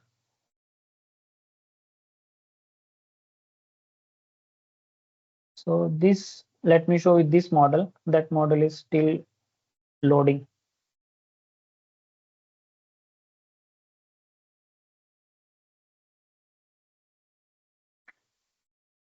Okay, so when you are modeling beams and column junction, this you have to check and go to assign frame and end offset. Okay, so by default offset is already defined, and you have to just mention this parameter. Rigid zone factor is 0.5. By default it will be 0, but for RCC member it is recommended that 0.5 can be used. Okay, now if you see this black color, whatever is shown here, to represent this rigid zone factor for a particular length. Okay, So what this rigid zone factor is doing, it is representing the rigidity of your junction, beam column junction or beam column joint, whatever you say. What happens by default, software considers that your beam column joint is fully flexible, which is not realistic. And if you are providing a value of 1, which is completely rigid, that is also not realistic. So if you visit CSI website of Computer and Structure, which is basically the owner of this one ETABs, there it is given you can use 0.5 as a reasonable value to represent the rigidity of junction or joints. Okay, so this is how you can do. And see, this is what you have to do in meshing. Horizontally, I have divided this panel into 4 elements, and vertically, if you count, that is 8 elements. Now, this is what I was telling when I discussed the meshing part. In this entire structure, if you want to create meshing, now let's 1 minute.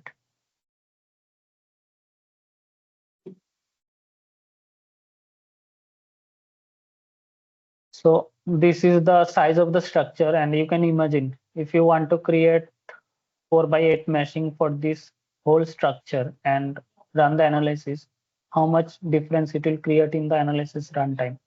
So to avoid these difficulties, sometimes if it is possible, you can model using frame element instead of shell elements for shear walls.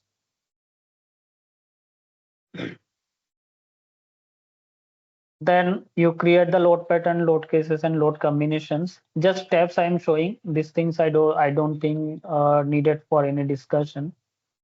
Then how to apply loads in case of shell elements, as I have shown using dummy elements. Okay, so this you have to understand. Then calculation of time period for equivalent static case. This I think all of you know, there is a expression given in IS 1893.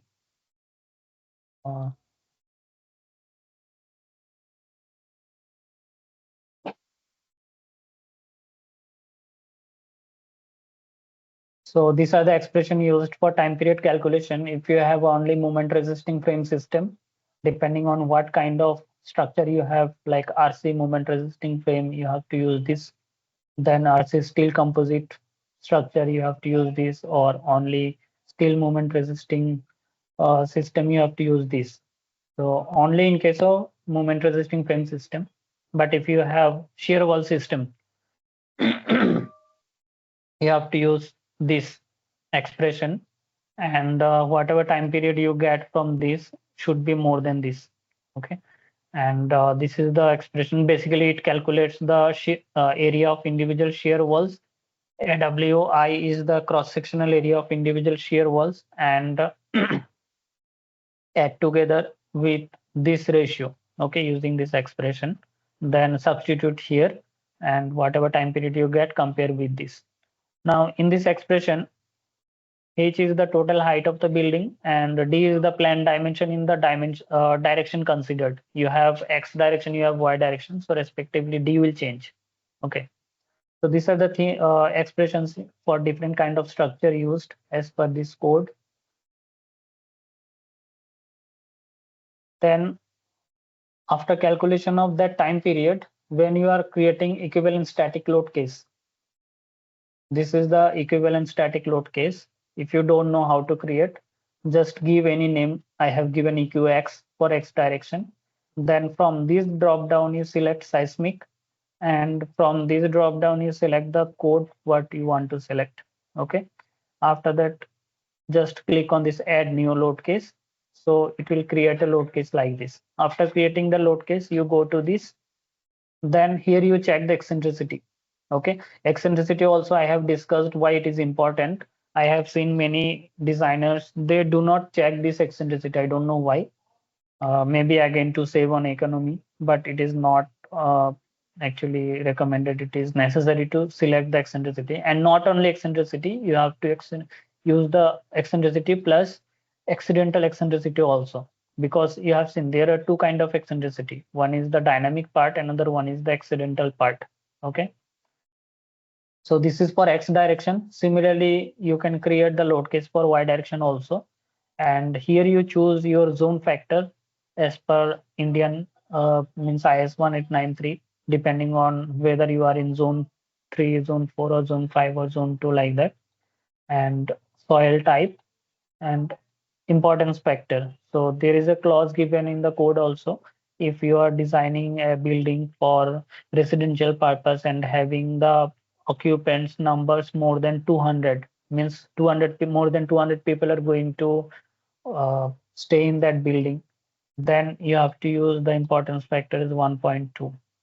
And there are other criteria also for importance factor, so you can follow that clause and appropriate importance factor can be used here. And this time period, whatever you calculated from these expressions, this time period you can enter here. Okay. And this response reduction factor, depending on the structural system what you have chosen. In my model, if you see, this is the combination of shear walls and frames. So according, I request everyone to mute your mic, please. So basically, this is a dual system. And Nikhil, I request you to please mute everyone. It's creating little disturbance. Yes, I Okay. have done that. Okay, thank you, thank you. So this response reduction factor, you have two choices. Suppose, 1 minute, what I want to say. Sir, may So I if interrupt you for a moment, sir? Yeah, yes, please, please. Sir, this static seismic loading, I think we are defining only to get the static base shear. So does Yes, it yes, impact static base shear if I did not define the eccentricity over here? yeah, it will create difference. I'll come to that point. Okay, okay. So this is the structural system. You can see combination of shear walls and the moment resisting frames. So I intend to design this building as a dual system. Okay. So when you want to say dual system, it means the frame system means beam columns should be designed to carry at least 25% of the total base shear. And I have to satisfy that criteria. There is no exclusion on that.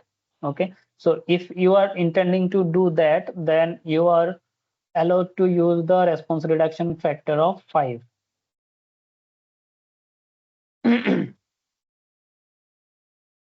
Sorry.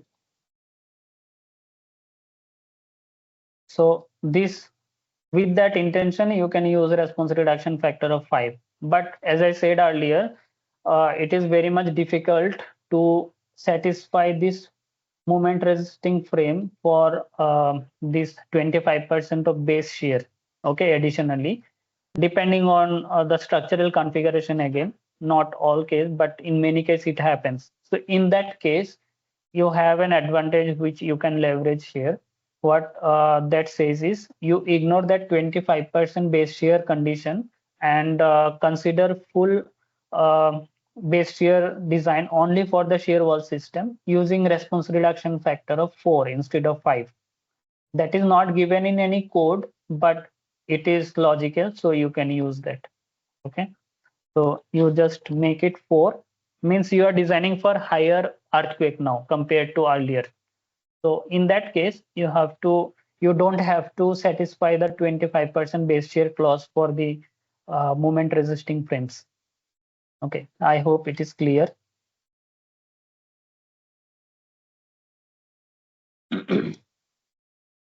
Then definition of seismic weight. So it basically says you are calculating the total weight of the building which will be participating as an inertial mass in case of earthquake. Okay, so you go to this option, then choose your load combination for calculating total weight of the building. So you have different options: element self mass, additional mass, specific load pattern.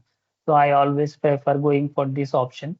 Just select this and select what are the load you are going to consider for weight of the building. So like dead load of the building for whatever part you have modeled in the structural model. Like I have modeled shear walls, I have modeled beams, columns, and slabs. So these all are going to come under this dead load. Then wall dead, we normally do not model wall, but we just transfer the load due to wall on the beams. Okay, so that is wall dead. Again, it is coming under dead load. So this factor is going to be 1. Then floor finish is also not modeled, and just load is transferred. So this is also one kind of dead load. So full dead load will be considered. And then if you have any water tank on top of your structure, that is also counted under dead load. Then lift, if you have in your building, that is also counted under dead load. And if you have any machine room, that is also counted under dead load. Then other live load, like occupants load or some other um, not permanent kind of load, that you can consider under live load, which can be reduced to 50% if they are more than 3 kilonewton per meter square. But if the live loads are less than 3 kilonewton per meter square, then this factor can be considered as 0.25, okay, as per code. So this is how you create the seismic weight of your structure. Then definition of P delta load case. P delta already I have discussed what it means. Now let me show how to create the load case for that. So it is advisable to go for iterative based on loads compared to this based on mass. Okay. Again, there is a load combination which you can use 1.2 times the dead load combinations and 0.5 or 0.6 times the live load combinations. Okay, this is given in IS 16700 that you can use here.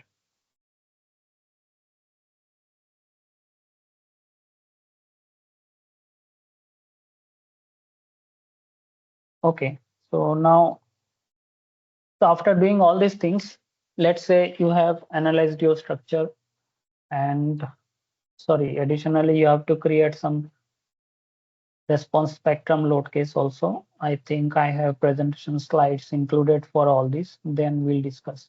Okay. So this I'll come later. I'll come later to this. This I have discussed rigid and offset and rigid zone factor. P delta I have discussed. Okay. So now come to base shear calculation and base shear correction. Okay. So here I have seen some misunderstanding among designers, especially who are new or less experienced with respect to seismic design. They have problem in understanding this calculation actually. As per IS 1893 2016 edition, in the new edition it is simplified, so there will be no such difficulties in understanding. So let me first show how to create the response spectrum load case, then we'll discuss this. You go to function, then go to response spectrum, then choose your code here, IS 1893 2016, go to add function, and by default the damping ratio is 0.05 for the response spectrum.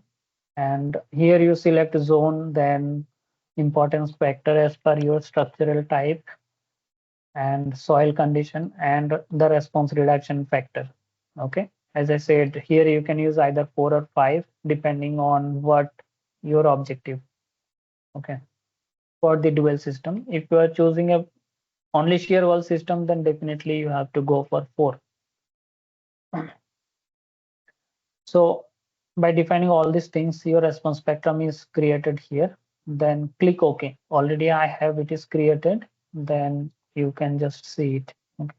So this is how you can create your design response spectrum. Now here you see what are the things included. I have included I have included R, and now my unit is in G. So whatever you can see here, that is in terms of G unit. G means it is unit of gravity acceleration. Okay. So if you want to convert this G unit into the unit system used in your software, the unit system you can see here.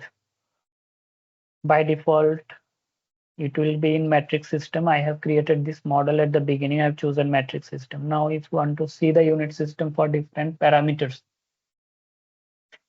for acceleration,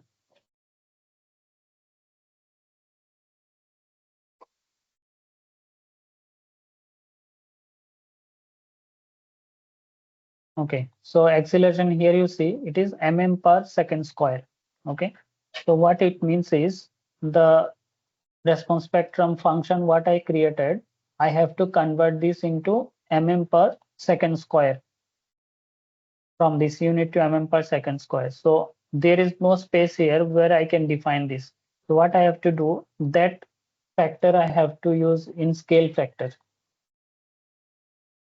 You go to response spectrum load case, then select response spectrum from this drop down, then the direction whatever you want, this is for x, so u1 will be chosen here, and here you select the response spectrum what you have created now, and after that by default it will be 9810 to convert from g to mm per second square. Okay, when you are analyzing for first time this will be the factor used, but after running the analysis when you see the result, so this is your equivalent static result, and this is your response spectrum load case result. Okay, so this response spectrum load case initially will not be equal to this, so you have to scale this up. Okay, so to scale this up, what you can do, you can find the ratio of this and do this divided by this, whatever factor is coming, that you can multiply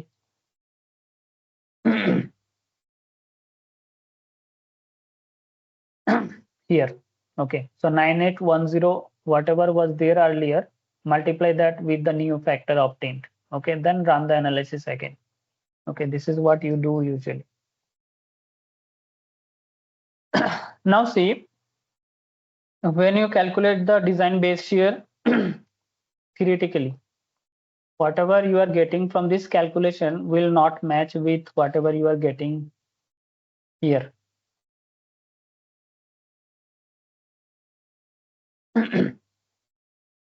This, so what I mean,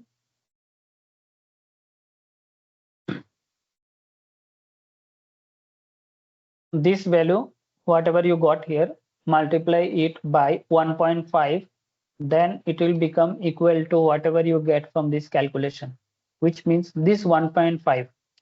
Why it happens is in IS 1893 2016, this 1.5 factor is considered in the load combination, not in the load case.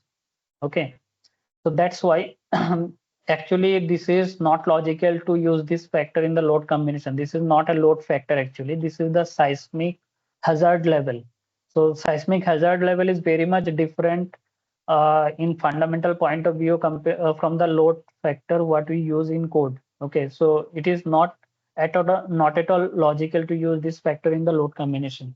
Okay, and this misconception is rectified in the new edition. When you get new edition, there it is very much simplified, so you will not have these difficulties. That's why when you interpret the base shear using theoretical calculation, you always have to include 1.5 with that. Okay, then only the result what you are getting from manual calculation will match with whatever you are getting here.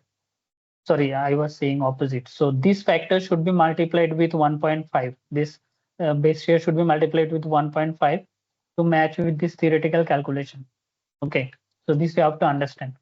Now here what this 1.5 into Z interprets is, this is the maximum considered earthquake hazard, means MC level earthquake. The Z factor, zone factor, what is given in IS 1893, if you multiply that by this 1.5, then this earthquake level will represent a MC level earthquake. Then this MC level earthquake, when you divide by 2, that time that becomes DB or design basis level earthquake. Okay, so this is the relation between an MC and DB as per Indian code. Then we have the new edition code, which is still under draft condition. So these are the definition of response spectrums for different soil conditions as per that, and this is the formulation of seismic base shear coefficient as per new code. So here you see there is no Z by 2 or 1.5 Z by 2. Okay, there is only Z, because as per new code, your seismic zonation is defined like that with respect to the return period. Okay, you design a particular structure for a particular return period. Okay, let's say I have these definitions. I have a residential building with occupancy more than 200 persons. So whatever model I have shown here satisfies this condition. Okay, let's say this is a residential building, and definitely by seeing the height you can understand the occupants will be more than 200. Okay, so accordingly you have to go for this, and this is falling under return period of 975 years. So this building should be designed for this return period. Okay, now accordingly if you go to this 975 years return period, and let's say according to new code your building is under zone 5, so Z will be 0.48. Okay, this is how you have to use the new code. And now you use this expression 0.48 into importance factor of your building and ANH. This is the response spectrum ordinate calculated from this. Okay, then accordingly you get the seismic design coefficient. Then this seismic design coefficient will be divided by response reduction factor.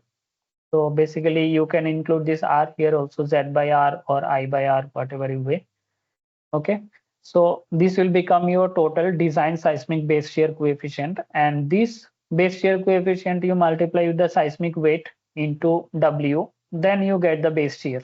Okay, so this is how you calculate the base shear for buildings as per new code. Okay, so the difference is going to be here in the estimation of Z. Now let us compare this Z for new code with respect to the old code, and let's see how much is the difference. So as I was saying, for the model considered in this presentation, I have to design it for more than 200 occupants, and assuming it is in zone 5, I have to choose Z is equal to 0.48 for design for 975 years return period. Okay, in comparison, if you design the same building using IS 1893-2016, so your design Z will be 1.5 into Z divided by 2, which is 0.27.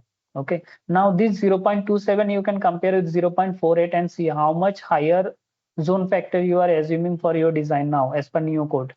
Okay, so this is what the new code is going to create difference for the structural engineers.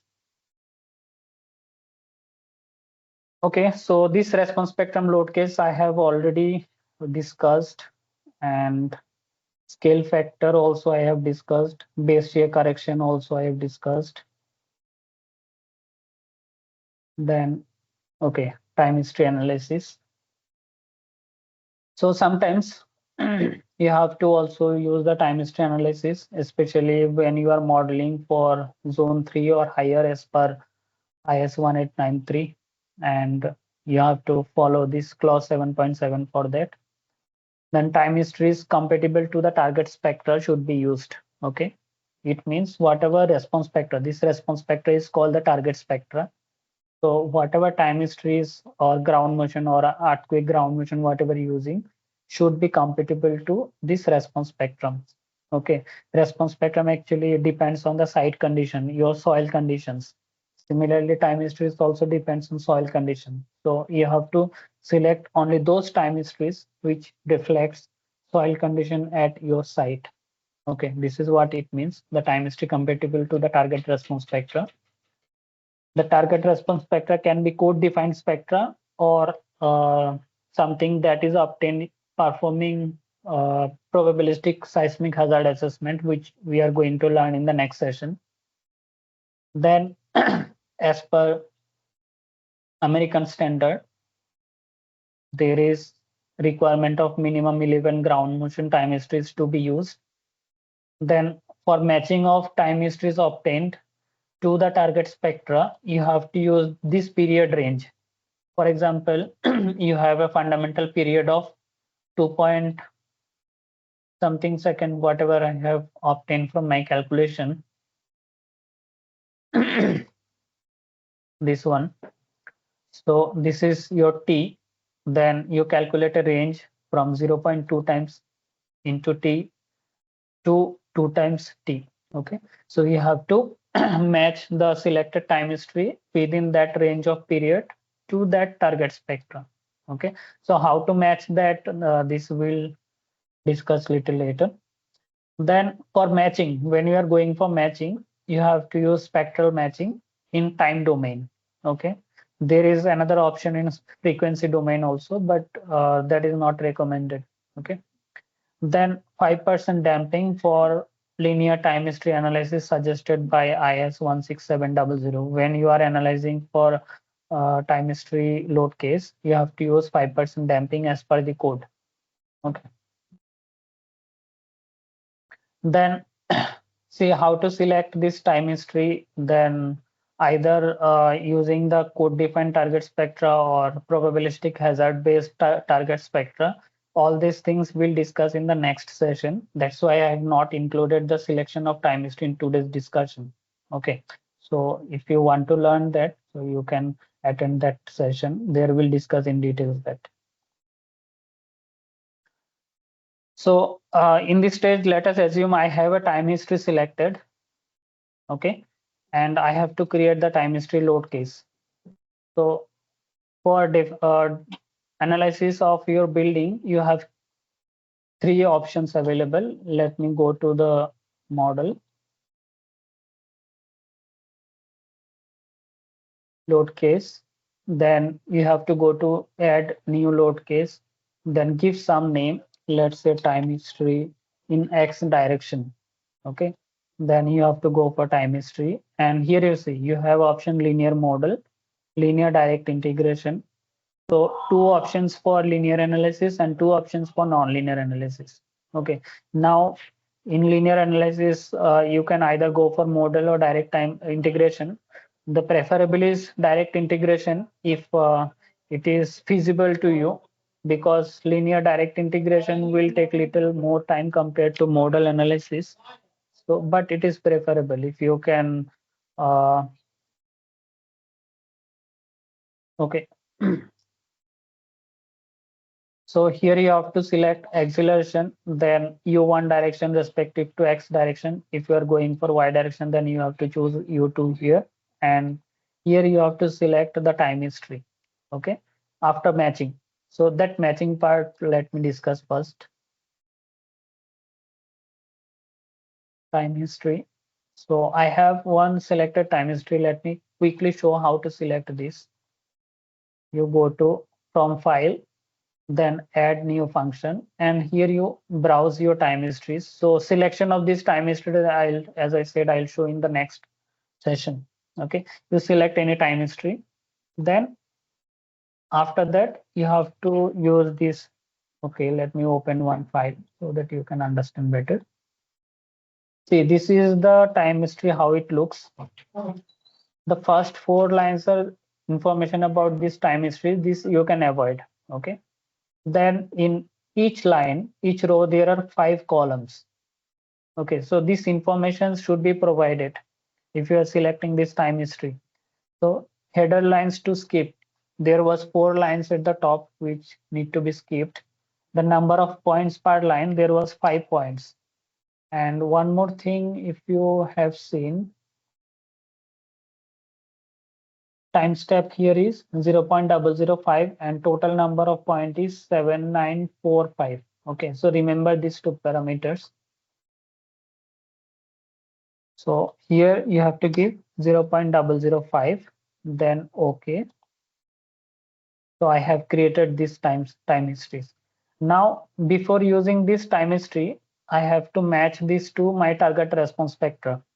Okay, so for doing that, you have to select this matched to response spectra, then add new function and any name. Again, the name of that earthquake what you are matching, you can give here some name.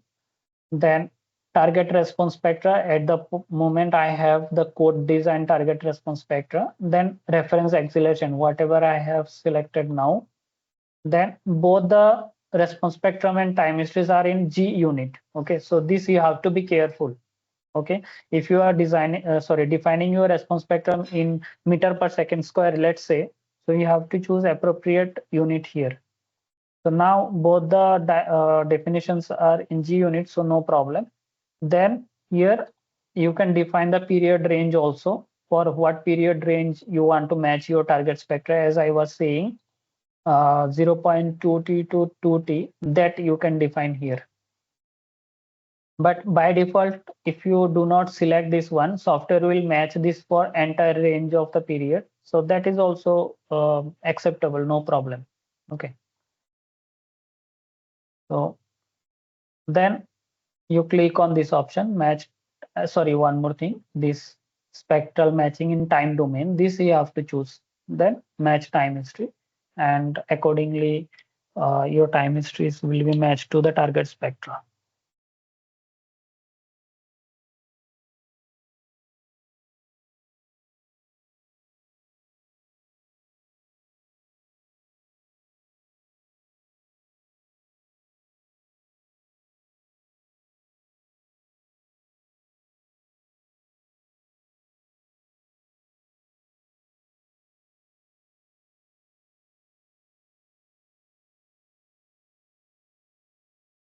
Okay, by the time we can discuss some other points.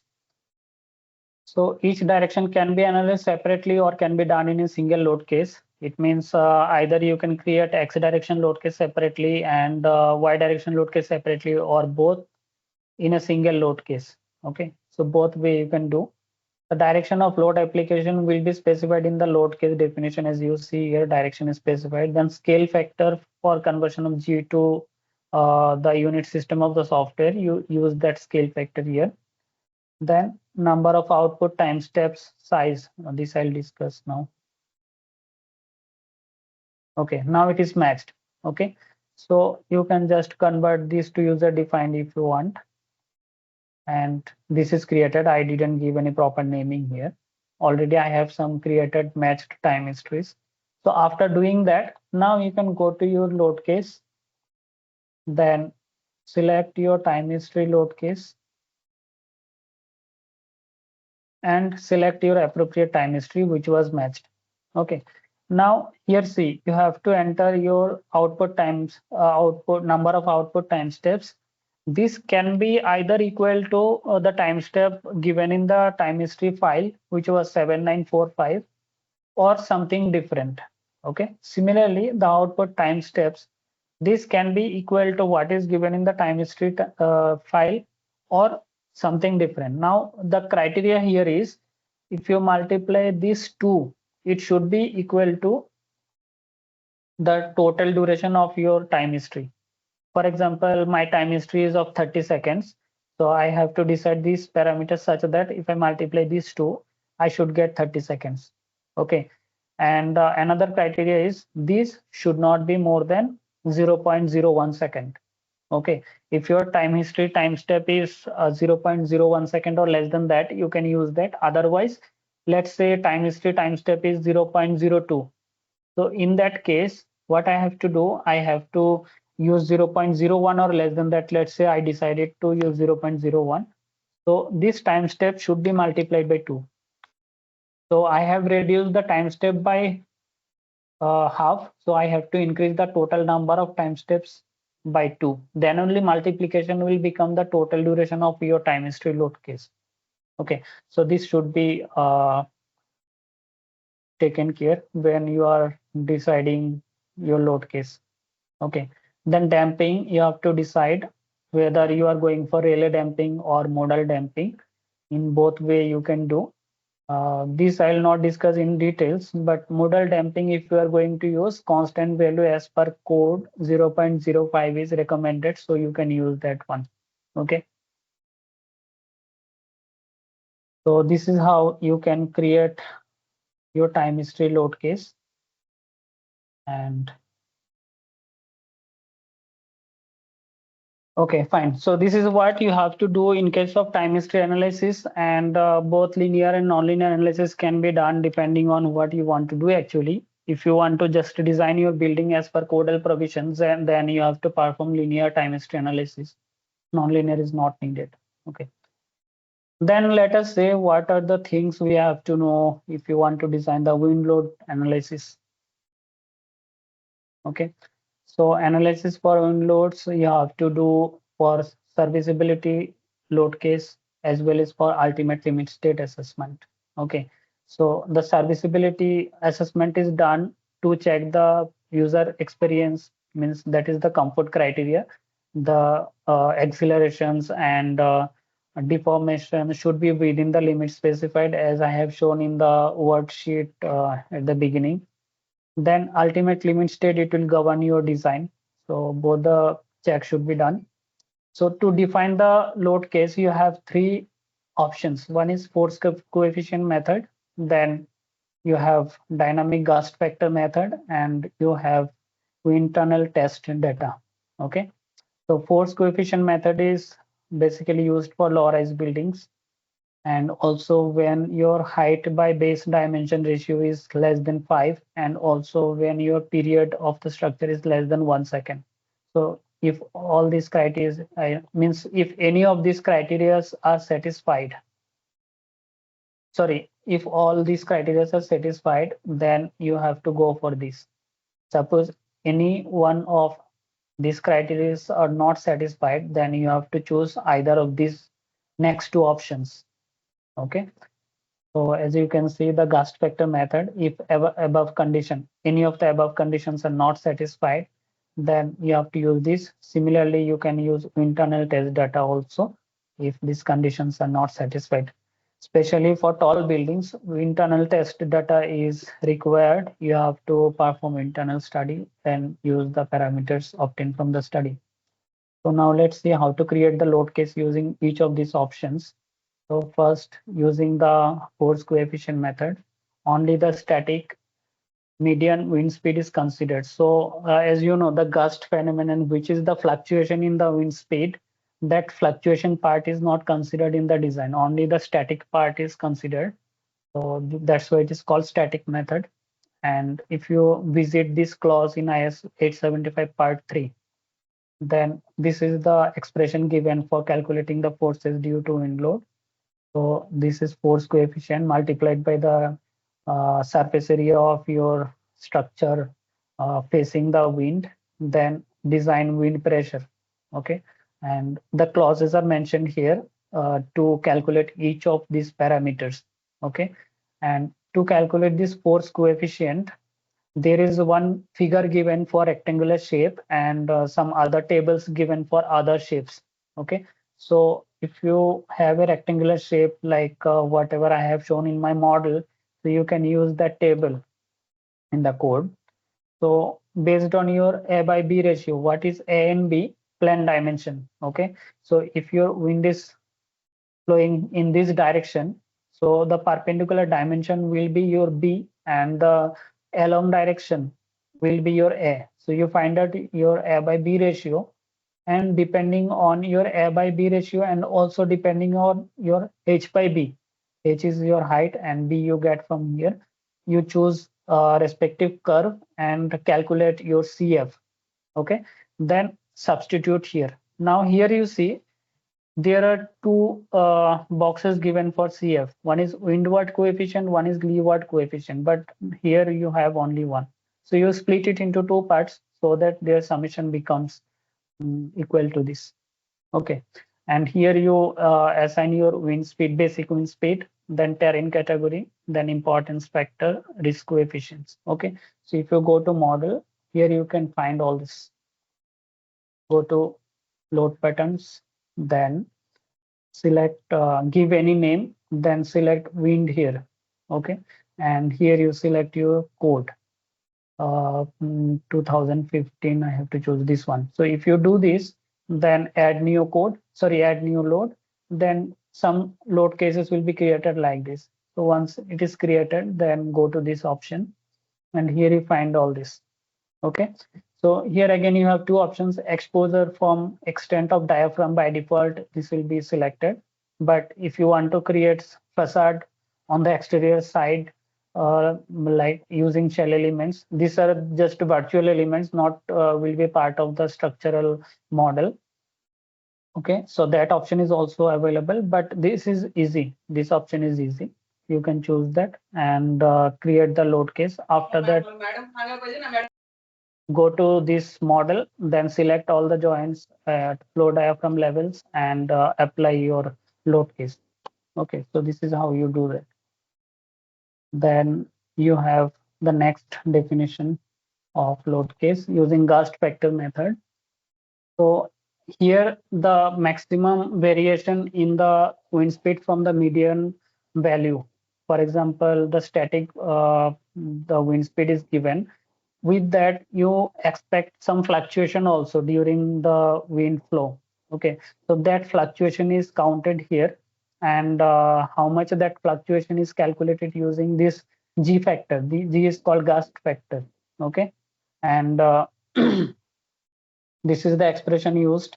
Here you can see this is the force coefficient, this is AZ, surface area subjected to the wind flow, and this is design wind pressure, and this multiplied by this gust factor. So this is how you calculate, and these are the clauses given for calculation of different parameters. And if you want to see how these are calculated, here you can see an example. Okay, so different parameters are defined here. Then each of these respective parameters as per code are chosen. Then these are also some parameters which expressions are given in code.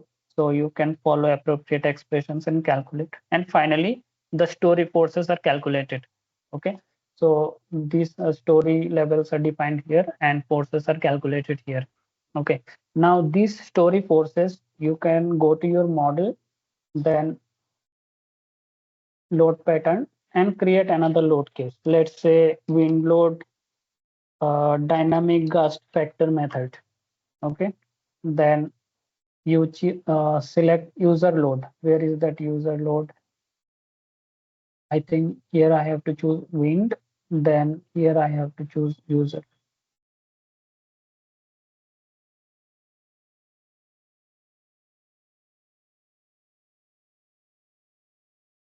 One minute. Wind user. So if I choose wind here,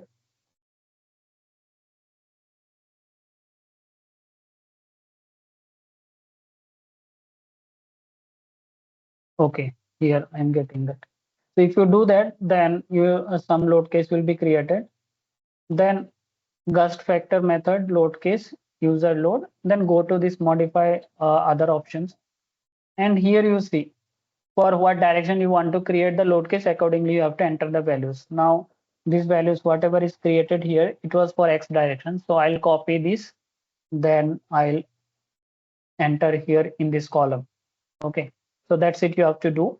Similarly, the load case for Y direction also can be created.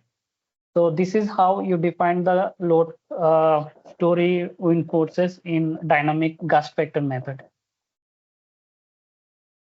Then when you perform the wind tunnel study, so the story forces for X, Y, and rotational components for different directions provided by the test agency. So the whoever is performing the wind tunnel study, they'll give you the forces in X, Y, and Z direction for your building model. Though time history data for respective directions are also provided. So one thing is they'll give you the forces in terms of story forces. Another thing is they'll give you the time history of wind. Okay, so those time histories are also useful when you want to perform dynamic time history analysis for wind load, especially if you want to do the performance based design using wind load. So time history data are important. Sometimes the agency who are performing the wind tunnel study, they will not give you the time history data, they will only give you the force informations. So you have to ask for the time history data also, they will give you that. Okay, then the static load case can be defined using the story force data. So what it means, Suppose you have some story forces given by the test agency, then similar to what you have done in the gust vector method, same thing you have to do, just the forces will be different in this case. Go to load, here you create some name, then here wind, and here user defined load, and go to internal. I have already created this load case, so go to that, and here you see. So whatever forces were provided by the agency, I have just copied that and substitute here in the respective direction. Similarly, you copy the data for y direction and substitute here, and copy the data for torsion and substitute here. Okay. So this is how you create the load case for informations, whatever given by the wind tunnel study. Okay. Then dynamic load case can be defined using time history data. Yeah, that I told. So let me show you that. So if you are trying to perform the time history analysis using wind load, especially when you want to perform the performance based design, so go to load case, then select time history load case. And again, you can use modal or linear direct integration. Okay. Now here add load pattern. Then here you select the wind force coefficients. Sorry, not this. Wind tunnel data in X direction. Then here from this drop down, you have to choose the time history. Okay. So now it is not defined. So when it is defined, I have already one load created. Let me show that. Okay. So this is the wind tunnel force coefficient. So 1 minute, I have to discuss some more thing also.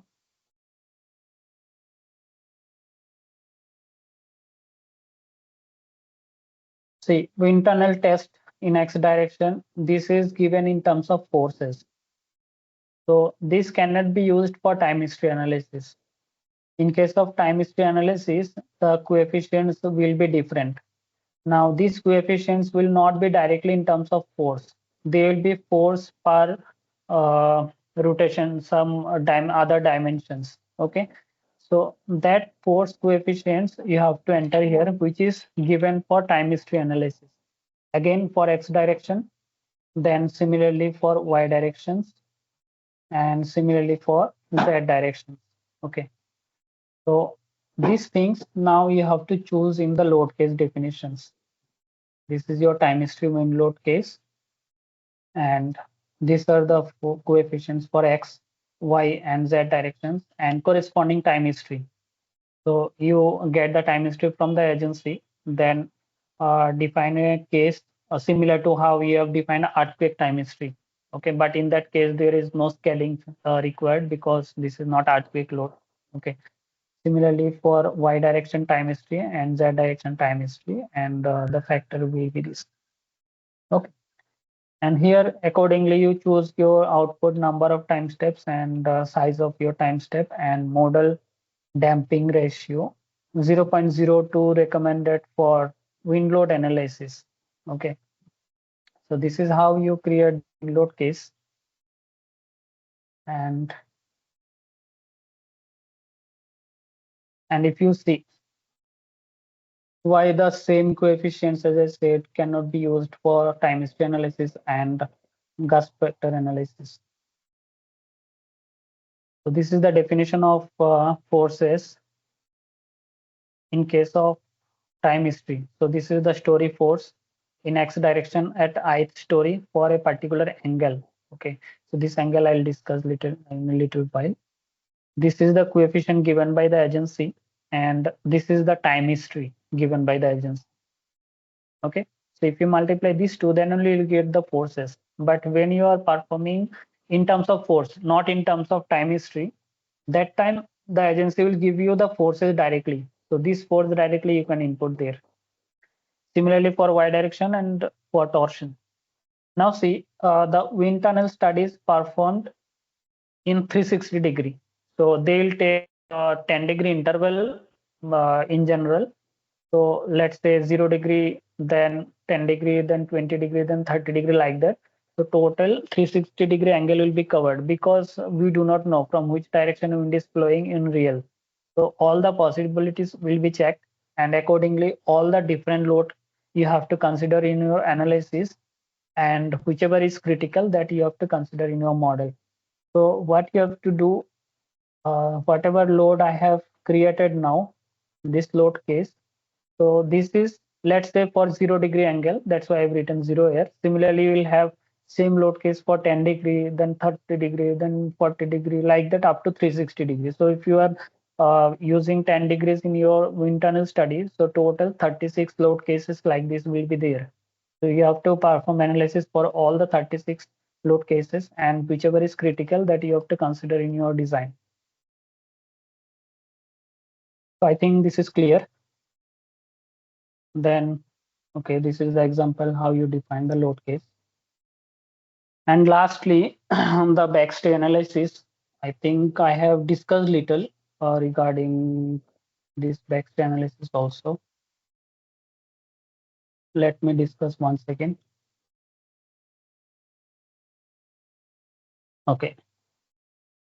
So as I discussed earlier, why you do the backstay analysis, there is a chances of shear reversal at the podium or basement level. So you have to check that. So you use the sensitivity analysis using upper and lower bound lower bound stiffness parameters, and check and consider the extreme values for your design. Okay, so this is another model where I have done the backstay analysis, and if you want to check the result in terms of shear, like, sorry, not this.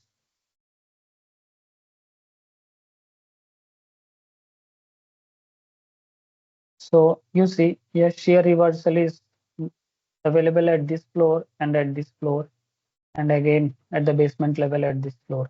Okay, so this you have to check, and it should be done using upper bound parameters and lower bound parameters, which we have discussed earlier, and the critical one will be used in the design. So,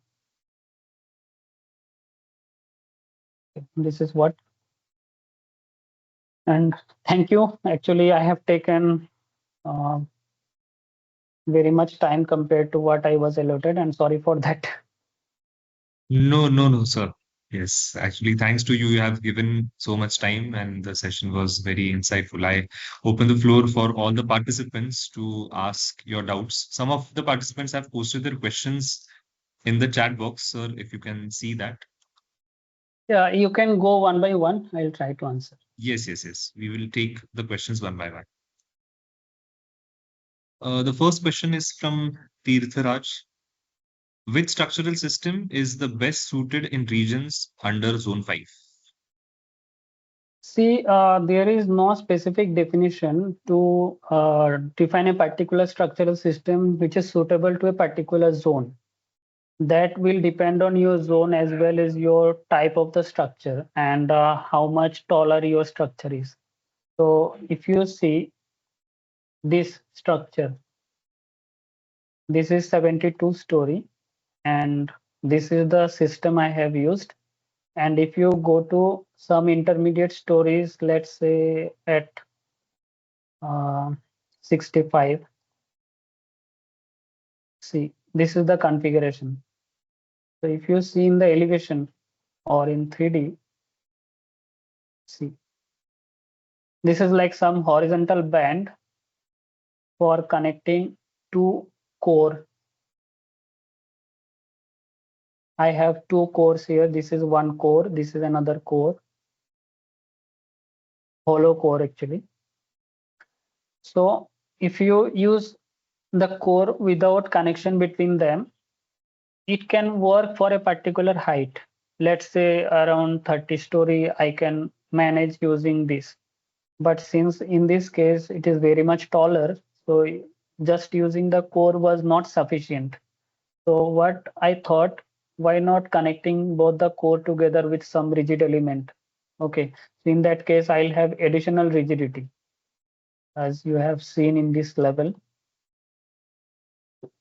So I have connected all the lateral load resisting systems together to provide additional rigidity, and this additional rigidity is very much higher compared to what I was getting using individual cores and these peripheral shear walls.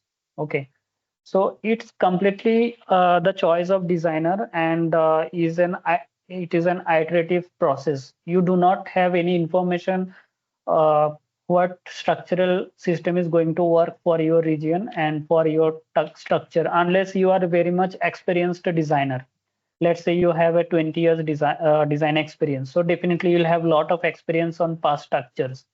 So in that case you can have some advantage in choosing a structural system, because based on your experience, based on different structure what you have already designed, you can say just roughly you can have some idea this structural system might work, but not necessarily. Okay, so there is no specific definition to choose a structural system. It is an iterative process, and since I am not a experienced designer, so I'll have very less information on that. Okay, so I think it is clear what you wanted to ask me for that. Yes, sir. We'll go for the next question. The next question is from Abhishek Sharma, sir. If we mesh shell and slab element with same mesh size, does it work similarly like you explained by using dummy beam? Yes. Not, yeah, dummy beam. See, the purpose of dummy beam is different, but yeah, the dummy beam have to be used, and the same mesh size you can use for structural walls as well as for floor slabs. But floor slabs, if you are designing as a flexible slab, then only you have to mesh it. If your floor slab is falling under rigid diaphragm criteria given in the code, it is not necessary to mesh your floor slabs. In that case, only shear walls should be meshed. I think it's clear. Yes, Abhishek Sharma, if you are there in the meeting, if you want to, Yes, if you yes, want sir. to, yes, Okay. yes. The next question, if you can see, sir, in the chat box, it is from Bhushan Rai Singhani, sir. It is Okay. Vy is up to yield and 1.5 factor will take to Vu or ultimate load. So design for ultimate loads to be considered in design is what covered in new code. Please clarify, he is asking. I think the question is regarding the base shear correction. Okay. So 1 minute. See, as I was saying, this 1.5 into Z, this represents the MC earthquake, not ultimate or service or design. Okay. This is the MC level earthquake. Now this 1.5 into Z divided by 2, that corresponds to your design, means design base shear. Okay. Now here, what you get from the software.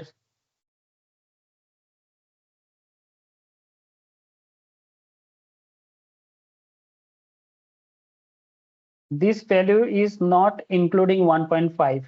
Okay, but I am not saying here you have to multiply 1.5 because this factor is already taken care in the load combination.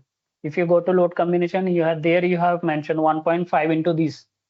So in that way, it is already considered. You don't have to use 1.5 in the scale factor. But what I was trying to tell is, if you compare that value with the theoretical calculation, then you have to multiply 1.5 with this for the comparison purpose. Then only it will match to this theoretical calculation. Okay, so adding 1.5 into Z divided by 2 is not corresponds to ultimate. It is correspond to the design earthquake. Okay, I hope it is clear. Yes, sir. Yes, sir. Moving for the next question.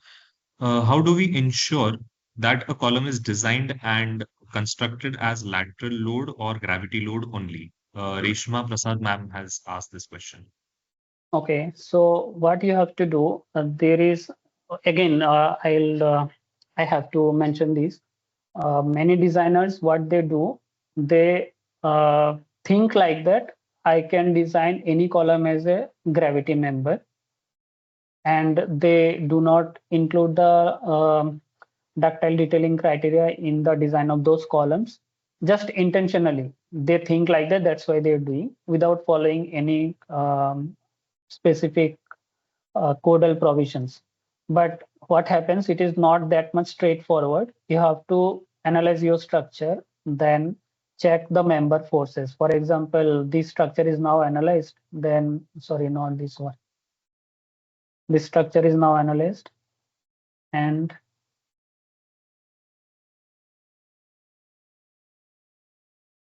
if you go to the member forces, let's say I am checking, you'll have some design combo also. Let's say, for example, this design combo is critical. Okay, so I am checking member forces though for those for that critical load combination, and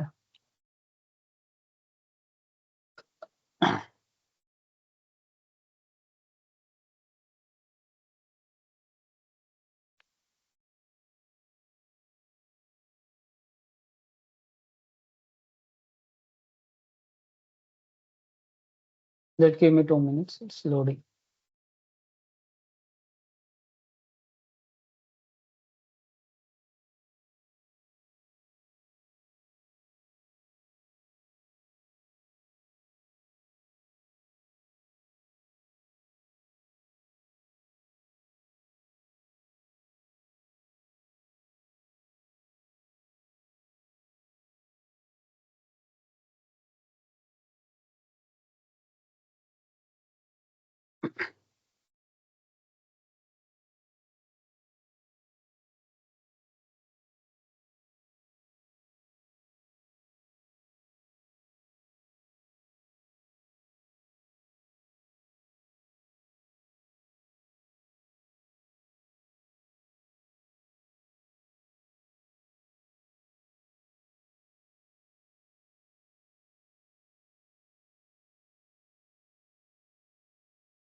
Sorry, it's actually taking much longer time. No problem, sir. No problem.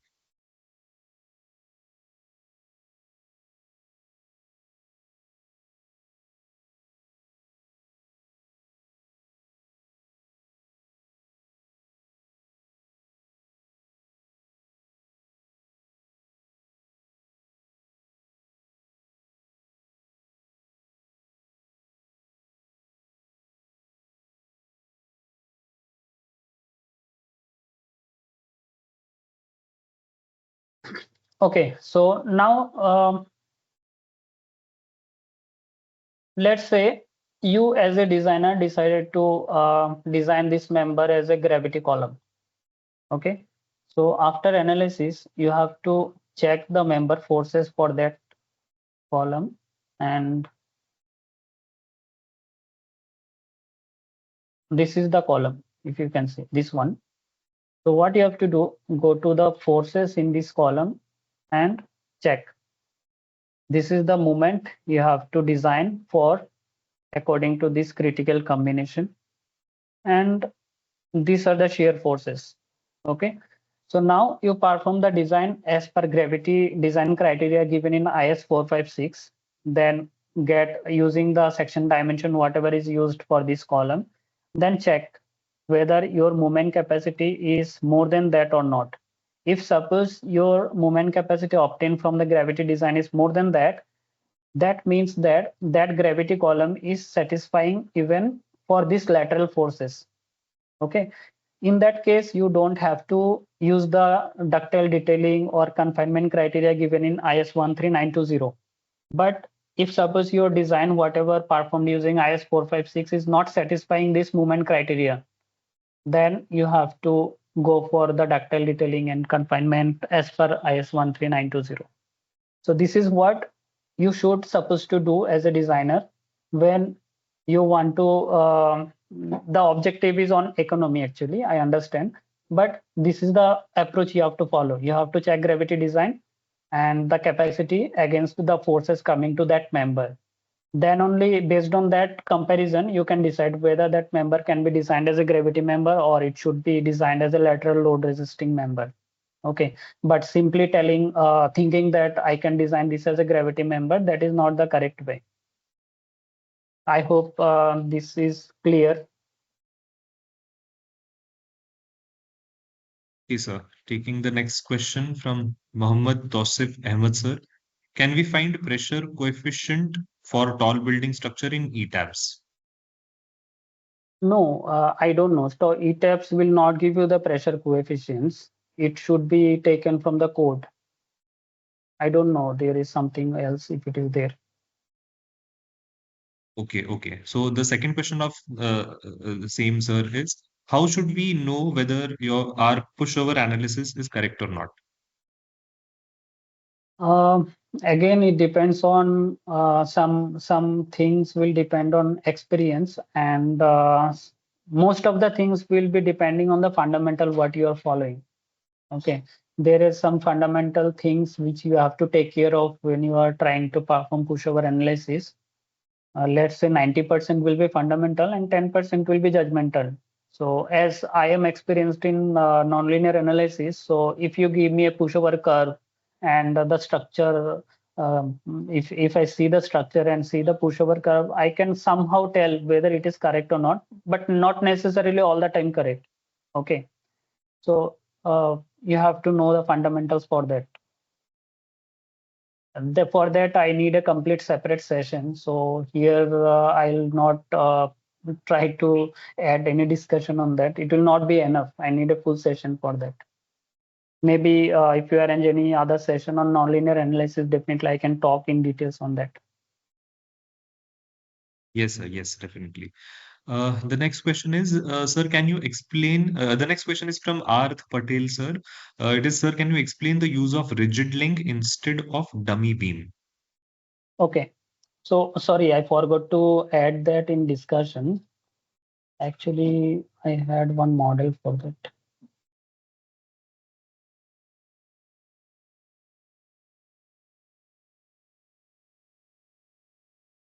Hmm. Hmm.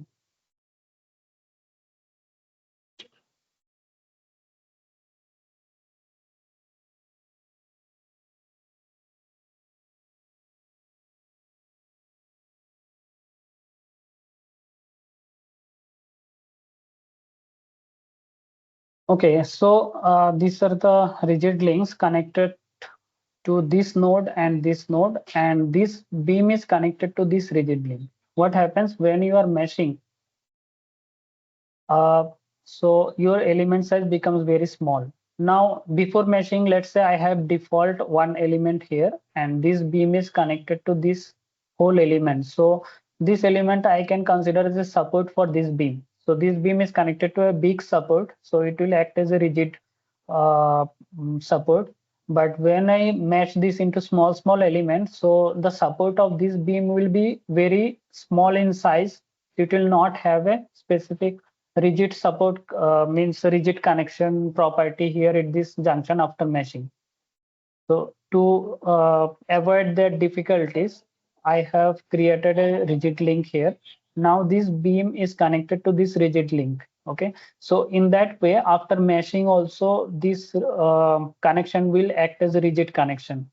Okay, which was not possible without applying the rigid link and after meshing. So this is why the rigid link is sometimes necessary. But as I said in the other model, when you want to apply the load, floor load. So if you are using the rigid link, then again, application of floor load will be difficult.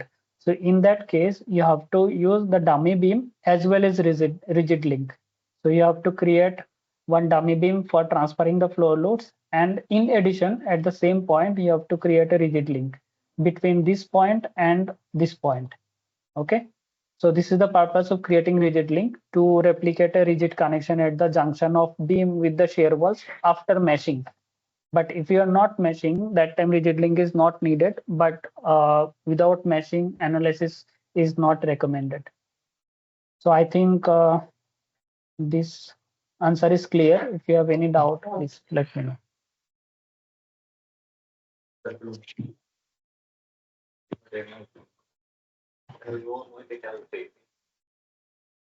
Yes, sir. Arth Patel, sir, if you are there, you can respond to this. Okay, sir, we'll take the next question. It is from Varun Sani. How to check mass participation factor and fundamental natural periods in ETABs as per mentioned in IS 1893 2016, table 6. Okay. So I missed that section. Let me show. So you go to display, then show tables, then here you select this, then click OK. And here you see this one, model participating mass ratio. These are the participation factors. The first mode is acting in Y direction, and the corresponding participation factor is 65.19%, and the time period, corresponding time period is 7.7 seconds. So this is basically a translational mode because the participation is along Y direction. And second mode is along X direction, and this is the corresponding period, and this is again translational mode. And third mode is, this is the period corresponding to third mode, and X direction participation is 0, Y direction is almost 0. And if you see the torsional participation here, RZ, 77.21% torsional participation. So third mode is basically a torsional mode. And this is what is suggested as per code. First two modes should be translational and third mode should be torsional. Okay. And if you add the participation total in three modes, so Y participation in first mode plus Y participation in second mode plus Y participation in third mode, this summation should come to be more than 65%, which is satisfied here. Similarly, if you add all three, summation should be more than 65, which is also satisfied. In this case, although I do not have any Y participation in the first mode and X participation in the second mode, but it need not be the criteria, means case all the time. Sometimes if your structure is very much irregular, you'll see significant contribution in both the first and second modes in a particular mode. Okay, so that is also possible. That's why you have to take the summation of all three and check whether it is more than 65 or not. I think it's clear.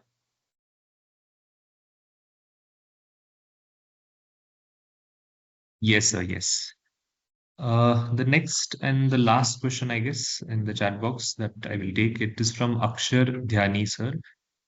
This is regarding the gravity column design. Doesn't ETABs check the moment capacity as per IS 456 when we design it as ordinary? I mean, during this, it would be checking the moments from analysis against the design requirement for IS 456. This actually I have never checked. I have to check whether ETAB is doing this or not. If it is doing that, it is very much okay. You don't have to do it manually. But I'm not sure at the moment. If any practicing engineers here, they can answer that question. I hope ETAB will do that, but not sure. I have to check it.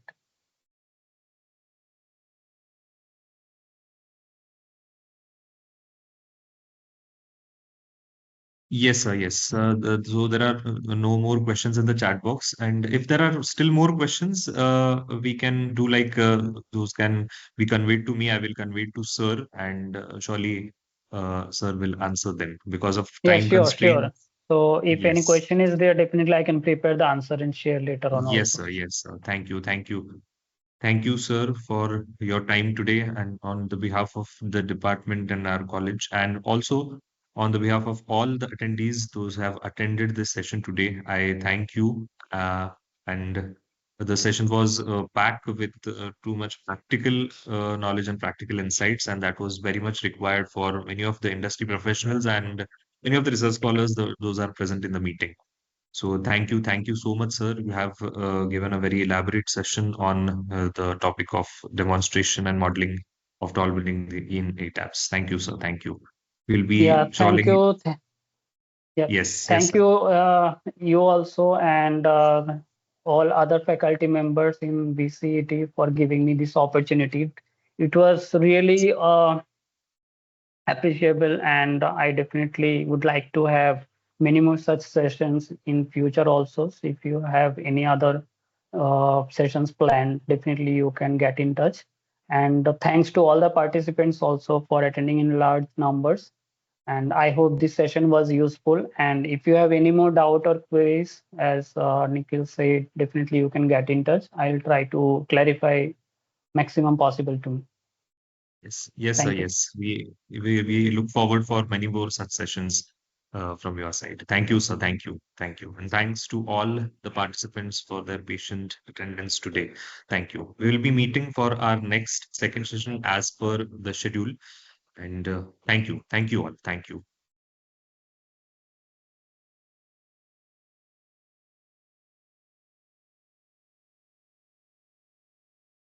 All participants can leave the meeting. The feedback form will be shared shortly.